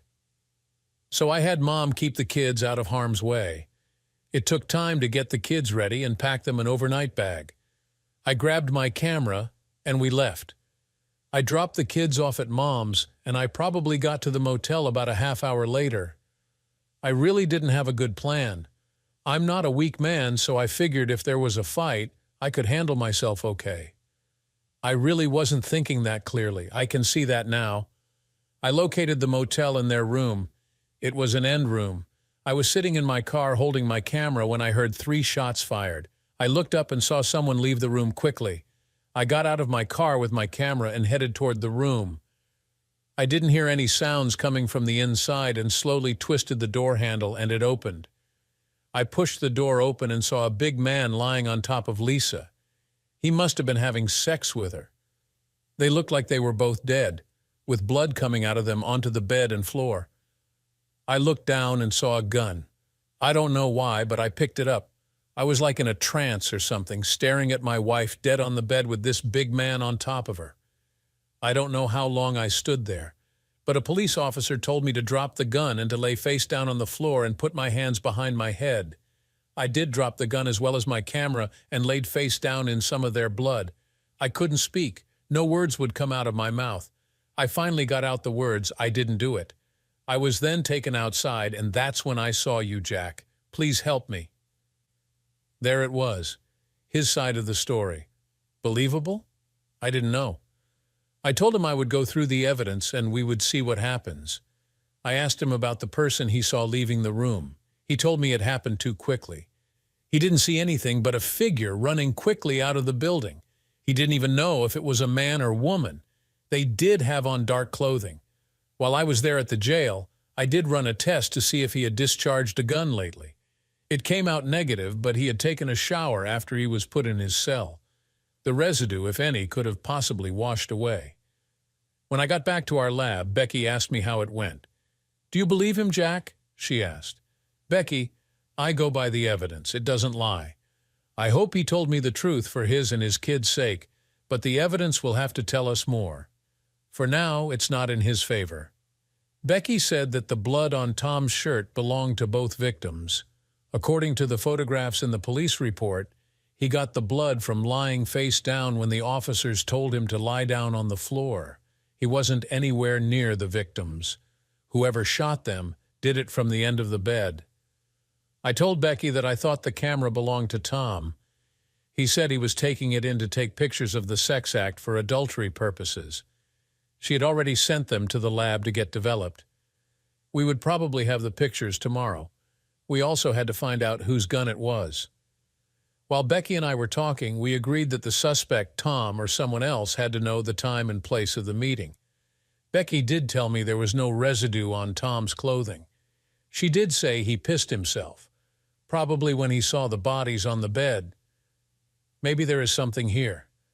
We doubted he would have pissed his pants and then pulled out a gun so quickly that they didn't even stop screwing. Maybe, just maybe, Tom was telling the truth. The next day was a madhouse. The district attorney was already on our backs. He had gotten a call from Lisa's dad and said he wanted Tom put to death. We tried to explain to the DA that we had a lot of evidence to go through. He was caught in the room with the murder weapon in his hand. "What more do you need?" the DA asked. The DA's name was Ryan. "Ryan, we have a few things that don't come together yet. Nothing big, but still unanswered. You could get shot down in court if a good attorney gets this case, unless we get the answers," I said. "Like what?" Ryan asked. "His finger test doesn't show he fired a gun recently.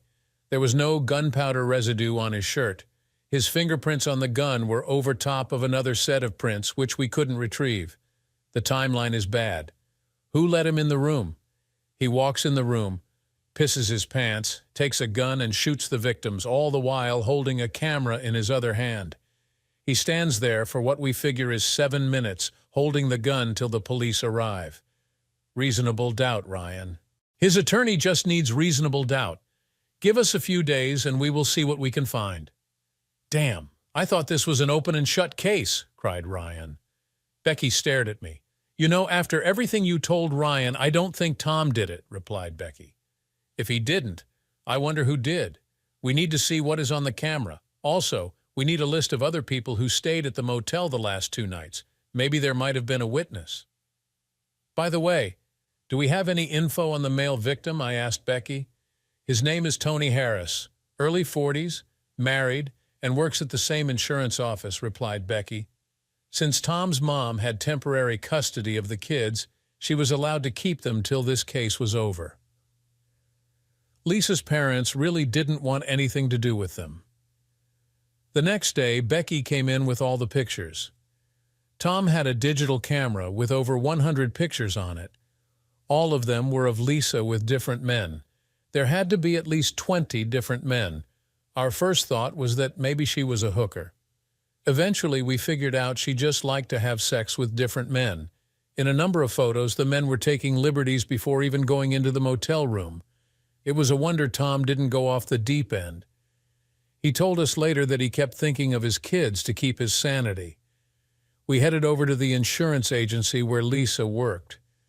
Many of the men in the pictures were employed there. We were greeted by Mary Fields. She was the receptionist, mid-40s, dressed overly sexy for an insurance office, but very nice-looking for her age. She paged Mr. Thompson, Lisa's father, who tried to tell us about wasting our time.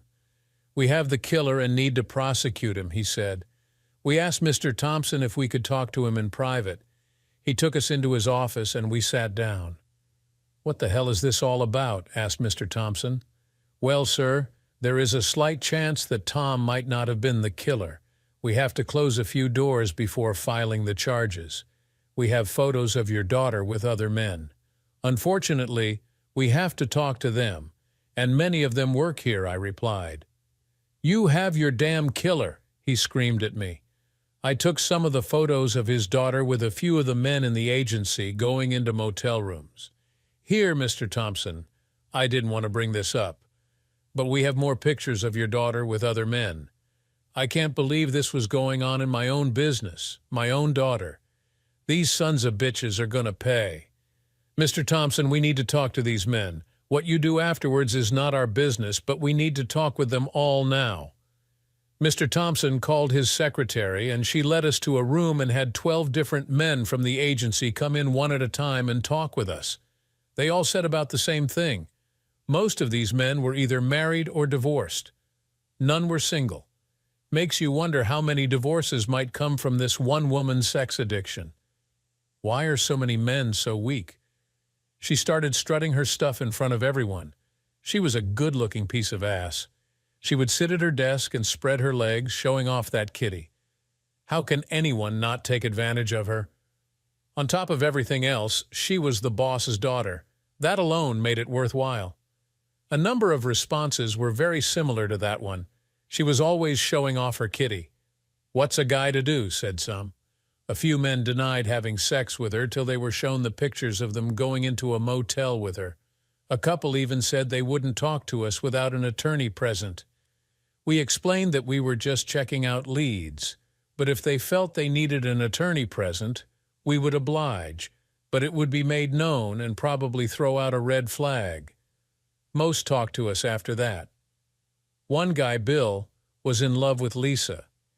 He wanted her to divorce Tom, and he was going to divorce his wife and marry her.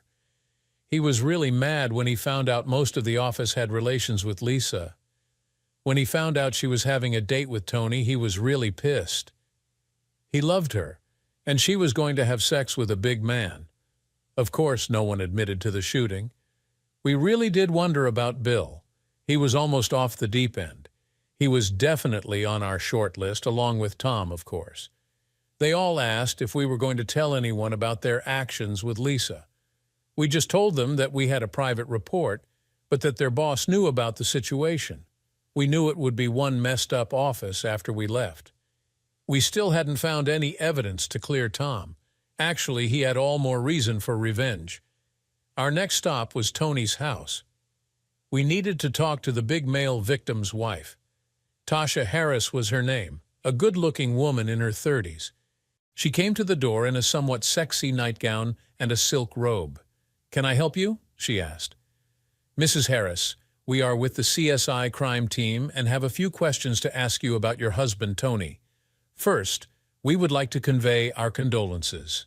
We know this is a bad time for you, but we have to gather whatever information we can as early as possible. May we come in?" She looked a bit nervous, but invited us in. We asked all the basic questions, including, of course, her whereabouts the night before. "Look," she said, "Tony and I were talking about getting a divorce. We weren't getting along very well. He started cheating on me, and I kicked his ass out a few days ago. I didn't kill him, and besides, didn't they catch the guy with the gun in his hand?" she asked. "Yes, there is a suspect, but we aren't sure he is the killer. We have to check all the evidence. Where were you last night, Mrs. Harris?" Right then a man came through the hallway. "What's going on, Tasha? Who are these people?" the man asked. "They're investigating Tony's murder. They want to know where I was last night," Tasha laughed. "She was in bed with me, screwing up a storm, if it's any of your business," the big man replied. "May I ask your name, sir?" I asked. "Angel White, if it's any of your business. Tasha and I were here all night. Go check our bed sheets if you want." Stupid Tony gave up Tasha for that fat-ass Karen. What a fool. "Karen? Who's Karen?" I inquired. "Tony's new girlfriend, or at least she was." "Didn't she get murdered at the same time as Tony?" Angel asked. "Do you have Karen's address? We would like to talk to her." "In answer to your question, Karen wasn't with Tony last night. Sorry, we can't tell you any more right now," Tasha said. "Better watch it when you go see Karen. Damon, her husband, is a maniac. I don't know if he knows about Tony and Karen. Becky and I left Tasha's house." What a mess. Tom's wife sleeps around with God knows how many guys. He could be facing 2 counts of murder. His wife's dad didn't know that 12 of his agents had slept with his daughter. One of the men, Bill, loved his daughter and was willing to divorce his own wife to marry her. The last man Lisa slept with was a married big man whose wife kicked him out and was sleeping with another man already. Now we find out Tony had a girlfriend and she is married. This sure wasn't as open and shut as the DA hoped for. We stopped by Tom's mother's house on the way back to the office. We had a couple of questions for her.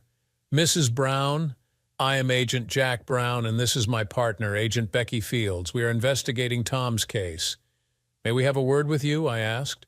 Sure, officer. Is my Tom all right? I know he didn't do that terrible thing he's being accused of. He's a good father and was a good husband. He just wanted a good marriage and nice family. I hate to talk about the dead, but Lisa was a bad woman. She had two of the greatest little kids and never spent any time with them. Oh, I'm sorry, officer. I get to talking and I can't seem to stop. What can I help you with? Anything for my Tom? She replied. Do you know if Tom ever owned a gun? I asked. Yes, he does. His father passed it down to him before he passed away. He keeps it here at my house. Come with me and I'll show it to you. She unlocked a drawer and there was a 9mm Luger in the drawer. She said he kept the bullets in another room because of the kids. He did take it out to the shooting range once in a while. He also owned 2 shotguns that were locked up in the basement if we would like to see them. Did you know he was going to confront Lisa the other day? I asked. Yes, he took his camera to take pictures. I told him not to go, but of course he didn't listen to me. He just wanted out of his poor excuse for a marriage and to keep his kids. No way would he have shot Lisa and that other man, she replied. Well, thank you, Mrs. Brown. You've been most helpful. The following day, we stopped by the jail to see if Tom could remember anything else. He pretty much drew a blank. He said his attorney stopped by and told him to plead insanity. He told his lawyer he was pleading not guilty because he didn't shoot anybody. We checked to see if he had any other visitors, and his friend Carol from work had shown up 2 days in a row. Becky went to see Carol, and I was called down to the autopsy lab. We were right about the shooting and how they probably occurred. Both victims died from the shot to the head. Both had the bullets removed from their skulls. Lisa also had the other bullet removed from her throat area. Then the doctor hit me with some disturbing news. They had run blood tests, and both victims were HIV positive, the virus that causes AIDS. Now we had a whole new ball game. Was the shooter after Tony, Lisa, or both? Damn, this sure wasn't getting any easier. I called Mr. Thompson and told him he needed to get all his employees together that afternoon for a short meeting. The health department and a representative of their insurance company would be present. After he bitched about it, I told him his daughter and Tony both had shown positive for HIV, and he could have an epidemic if it is not caught quickly. He agreed to set up the meeting. I told him not to mention it to anyone. We had no idea where it started, but everyone needed to be informed together. Becky came back from talking to Carol. She told me that she believed Carol was in love with Tom. According to Carol, the two of them were the best of friends but had never been intimate. She was willing, but Tom said he wanted to wait until after his divorce. He didn't want to cheat just because Lisa did. Becky also told me that Carol said she was home alone the night of the shooting. I guess that leaves us with another possible suspect. We attended the meeting at the insurance agency. There were approximately 30 employees in all. They were all at the meeting. I was the first to speak. I just told them that an autopsy was done on both Tony and Lisa, and both of them were HIV positive. The room went totally quiet. It meant that anyone having sex with either of them might have the virus also. The health inspector took over the talk. He explained that anyone having sex with either person needed to be tested for the virus. Also, any other people, such as their husbands and wives, would need to be tested. And of course, anyone else they had unprotected sex with needed to be tested. He told everyone the results would be held in confidence. He did tell them that just because they had unprotected sex didn't mean they automatically had the virus. The insurance representative for the company's health insurance stated that all tests would be covered by their insurance. If anyone chose not to have the tests at that time, it would not be covered for the tests for the next 6 months. They wanted to make sure they stopped any possible epidemic now. He did tell everyone that they had 2 days to inform their spouses or significant others and make appointments for their testing. We recorded this meeting on a videotape. We wanted to see the expressions on the faces of the people. We were wondering if anyone knew about the virus before today. About a third of the people went home without signing up for the tests. We hoped it was because they had monogamous marriages. It left approximately 20 employees to be tested. I could imagine what would happen when they went home to tell their spouses. I heard people say over and over they were neat and clean people. I would have never thought they were carriers. Becky and I had a couple more stops to make. We headed over to see Karen and her husband. I knocked on their door, and a lady came to the door. I figured it was Karen. "Hello, I'm Agent Jack Brown, and this is Agent Becky Fields from the crime lab. Are you by any chance Karen Gray?" "What do you want here?" she asked. "We are investigating the shooting death of Tony Harris and another lady. Do you know Mr. Harris? We are told you are very close friends with him. You better leave before my husband gets here. Tony was just a friend." A car pulled up and a big man got out. "What's going on here? What are you people doing on my property?" asked the big guy. "Mr. Gray, I'm Agent Brown, and this is Agent Fields from the crime lab. We are investigating the shooting death of Tony Harris. The bastard deserved to die. One time he tried to put the make on my Karen, but she didn't let him get close to her, did you, honey? I just need to know where the two of you were last night between 7 and 10 p.m., I said. "What the hell, I didn't kill the scumsucker. I might have if he ever came back to bother Karen. I was hanging out with my homeboys and Karen was home watching TV. Now get the hell off my property. Thank you for your time. And just so you know, Tony tested positive for HIV. Good thing Karen said no to him." Karen looked scared to death as we left. We wondered if she was going to tell her husband. We notified Tony's wife about the virus so she and her latest boyfriend could get tested. We stopped by and let Tom know about the HIV testing. He shook his head and said he would get tested, but he hadn't had sexual relations with Lisa for about 6 months. The last 2 times, she wanted him to wear a condom. He said he hadn't had sex with anyone else. We stopped back at the office and watched the video of the insurance meeting. We wanted to see the faces of the people when HIV was mentioned. Horror was on the faces of most of the employees. They all looked rather stunned. That is, all except one person. We ran copies of pictures of a few of the individuals. I was looking over at Becky while she was making copies of the pictures and thought what a nice-looking gal she was. We were both single and had a lot in common. I thought about asking her out sometime. I definitely had to give it some serious thought. The phone rang, and it was the motel manager. He said he might have some information and a possible witness. The only problem was that it was a drunk. We told him we would be right over. Drunk or not, we needed to talk to him. We still wanted to know how the suspect got into the room without making noise. Surely 2 people don't go into a motel room, take off all their clothes, and start having sex with the door open or even unlocked.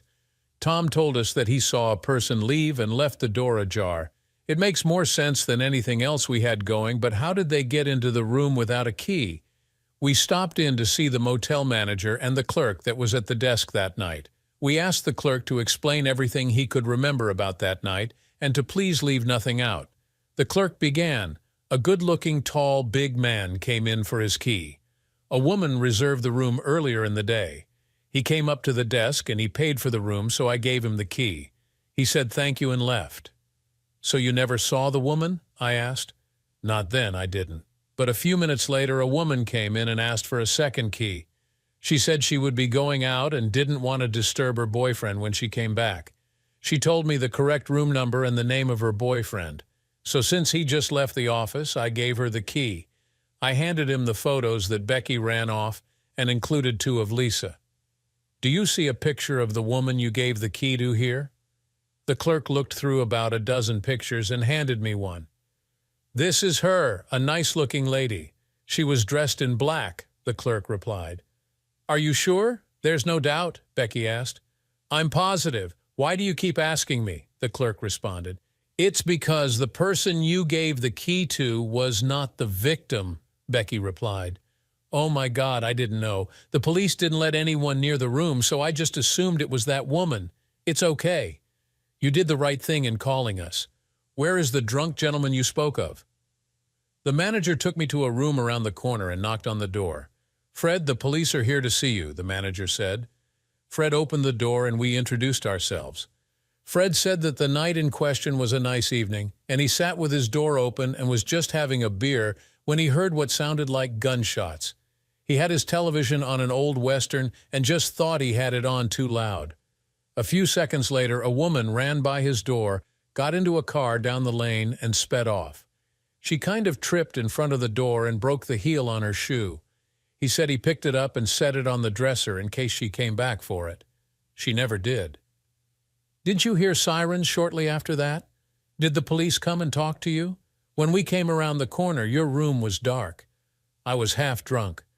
As soon as I picked up the heel, I closed my door and turned off the TV and the light and went to sleep. It wasn't till today that Bob, the manager, told me about the killing. He told me I should talk to you, and that's about it. Don't know if it helps you any, Fred replied. Would you be able to identify her from a picture? No, she just kind of ran by except for the heel thing. She was wearing black and even had on a fancy kind of black hat. I would say she could have been a light-skinned woman. As I said, I didn't see much. Do you still have the heel of her shoe? Becky asked. Yeah, it's right here. Don't touch it anymore. We may be able to get prints off of it, I said. Becky put on a pair of gloves and put the shoe heel in a plastic bag. We thanked Fred and the motel manager for their information. We now had another suspect with details surrounding her. We headed back to the office and lab to piece our information together and to find out who owned the gun. Becky took the heel to the print lab while I checked on the gun ownership. The gun was registered to the victim, Tony Harris. Now we had to wonder how he was killed with his own gun. Becky returned with the fingerprint match on the shoe heel. There were 2 sets of prints, one belonging to Fred, the alcoholic, and another set belonging to our new suspect. We had to call a judge to get a search order ready. While we were waiting for the search order from the judge, the DA showed up. He told us he could only hold Tom one more day or file charges against him. We told him we had another suspect and we were leaving with a search warrant. I told him to do what he had to do, but we felt that he might have a new suspect in custody by morning. Becky and I headed over to the home of Mary Fields, the receptionist. I knew it was late in the evening, but this couldn't wait. We had 2 sheriff's deputies with us. I knocked on the door, and Mary Fields looked surprised to see us. Mrs. Fields, we have a search warrant to search your home, I said. What on earth for? You got your killer. Why are you harassing me? We have a warrant to look for a black dress and a pair of black shoes. Please let us in, or we will have to arrest you for impeding our investigation. She let us in and sat very nervously on her couch, not saying anything. The officers went into her bedroom and brought down 2 black dresses. We didn't know which one she would have worn that night, so we gave her a receipt for both of them. Becky came out from the garage and had a set of high heels with one heel missing. She found them in the trash. Mrs. Fields, these will be returned as soon as we run some tests on them. We are sorry for the inconvenience, but this is information we needed. It was standard talk that we gave when taking evidence. We headed back to the lab, and Becky ran the gun residue test. There was residue on the front of one of the dresses, and the heel indeed fit the broken shoe. We were pretty sure we had our shooter, but why did she do it? The next morning we went to see Mrs. Fields at the agency. We took along a uniform officer who would be making the arrest. Ryan, the DA, stopped by and asked to come along. As we walked into the office, Mary looked up and looked scared as tears started to form in her eyes. We asked Mary to come with us down to the station for questioning. Walter Thompson came out and asked what we were doing. We explained that we were taking Mary in for questioning and we would talk with him later. The deputy cuffed her, which surprised Mr. Thompson, and she was put in a squad car and taken to the police station. I spoke first and gave Mary her rights. Mary, we know you did the shooting. We have eyewitnesses who saw you, the clerk when you got the key, and a man seeing you flee from the room moments after the shooting. Your black dress had residue stains on it from firing a gun. We also have the broken heel of your shoe with your fingerprints on it. We know you killed Lisa and Tony, but we would like to hear your side of the story. Mary knew it was over. There was no way she could hide it any longer. We did uncuff her, and the DA, Becky, and I listened to her story, Mary's story. I was the queen in this agency before Walter brought his daughter in here. I was the one that all the men looked at, the one they dated and had sex with. I had my pick of the litter as far as these men were concerned. They wanted me, and I was happy to oblige them for many years. I know I was older, but men like experienced, good-looking women like me. It was me who got all the attention till that whore started working here. Her daddy thought she could do no wrong. She would sit there day after day showing her kitty to these men. They no longer came to me for sexual favors. They went to that whore, Lisa, because she was younger. I hated her. Tony still came to me. He was one of two big men that worked at this firm. When he first came to me, I went with him because of that fantasy. I fell in love with Tony, not because of his size. Hell, he was smaller than a lot of the other men. His tool was half the size of Walter's. The thing about Tony was he was so charismatic. He had a way of sweeping women off their feet. I've been divorced for 3 years, and I started having sex with Tony a year ago. About 3 months ago, he told me I was the best woman he had ever been with and was going to divorce his wife and marry me. I was so happy. I finally wouldn't have to hide the fact I had sex with this wonderful big man. He would be my husband. I know I was a few years older than him, but he said it didn't make any difference. After that, I let him have me any way he wanted. Last week, I broke out in my vaginal area. It was a yeast infection or rash of some kind. I went to my gynecologist, and she ran some tests. She called me the day of the shootings and said she had some bad news. I was in the early stages of AIDS. I was devastated. I went to the ladies' room and cried. After regaining my composure, I gave it some thought and decided to go on and try to enjoy my life. The doctor said that there were some treatments to help ease the pain, but there wasn't any cure. About an hour later, I got a call from Tony. He was in his office and asked me to reserve him a room at the motel. I thought it was going to be for us, so I agreed and hung up the phone. After confirming the reservation, I was going to call Tony back and tell him about being infected with AIDS. As I went to hit his phone button, his phone light came on. It meant he was making a call. I don't know why I did it, but I hit my mute button and listened in on his call. He called that whore Lisa. It was her he was going to have sex with that night. After talking to Lisa, he hung up his phone and left out the back way so he wouldn't have to face me. I cried as I went back to his office. Everyone else was gone for the day. I have the extra keys to all the desks. I knew he kept a revolver in his bottom left-hand drawer. I opened the drawer, removed the revolver, and put the bullets in it. I didn't care anymore. I had AIDS, and the man I thought loved me was going to screw a whore. I hated all I had left was revenge. I knew the motel and the time of the meeting since I made the reservation. I drove over and saw Lisa waiting in the car while Tony went in and got the key to the room. I have been with him often enough to know he only gets one key. Once they entered the room, I went to the desk clerk and asked for a duplicate key. He looked surprised, but didn't question it as he gave me the key. I thanked him and then parked my car around the opposite side of the building. I walked slowly to the door and I could hear them already having sex. She was saying, "Come on, Tony, give me that tool." They kept talking back and forth, and I was able to slip the door key in and opened it quickly. I already had the gun pointed at the back of Tony's head. I pulled the trigger, and the bullet must have gone into his neck. I didn't even hear Lisa scream. The bullet must have passed through Tony and into Lisa. I fired another shot immediately into the back of Tony's head, and he fell forward on top of Lisa. I took a step forward so Lisa could see me as I fired the third shot into her forehead while she was looking at me. I wanted her to know that it was me. I loved seeing the horror on her face. I dropped the gun and ran out of the room, not even closing the door. As I turned the corner to go to my car, my heel caught in a grate and broke off. I went home, sat down, and fell asleep. I didn't know till the next day that Lisa's husband Tom was there, and they pinned the murder on him. I just decided not to come forward. "Can I ask you why you suspected me at the HIV meeting?" Mary inquired. "You were the only person who wasn't surprised to hear the news. We took your picture along with a few others and got lucky. You said you had sex with Walter. Does he know you're infected?" I asked. "No, I guess he should know now. I think his wife might be a bit surprised. She never much cared for me either. What's funny is that none of these men wore condoms. I couldn't get pregnant, so I liked the feel.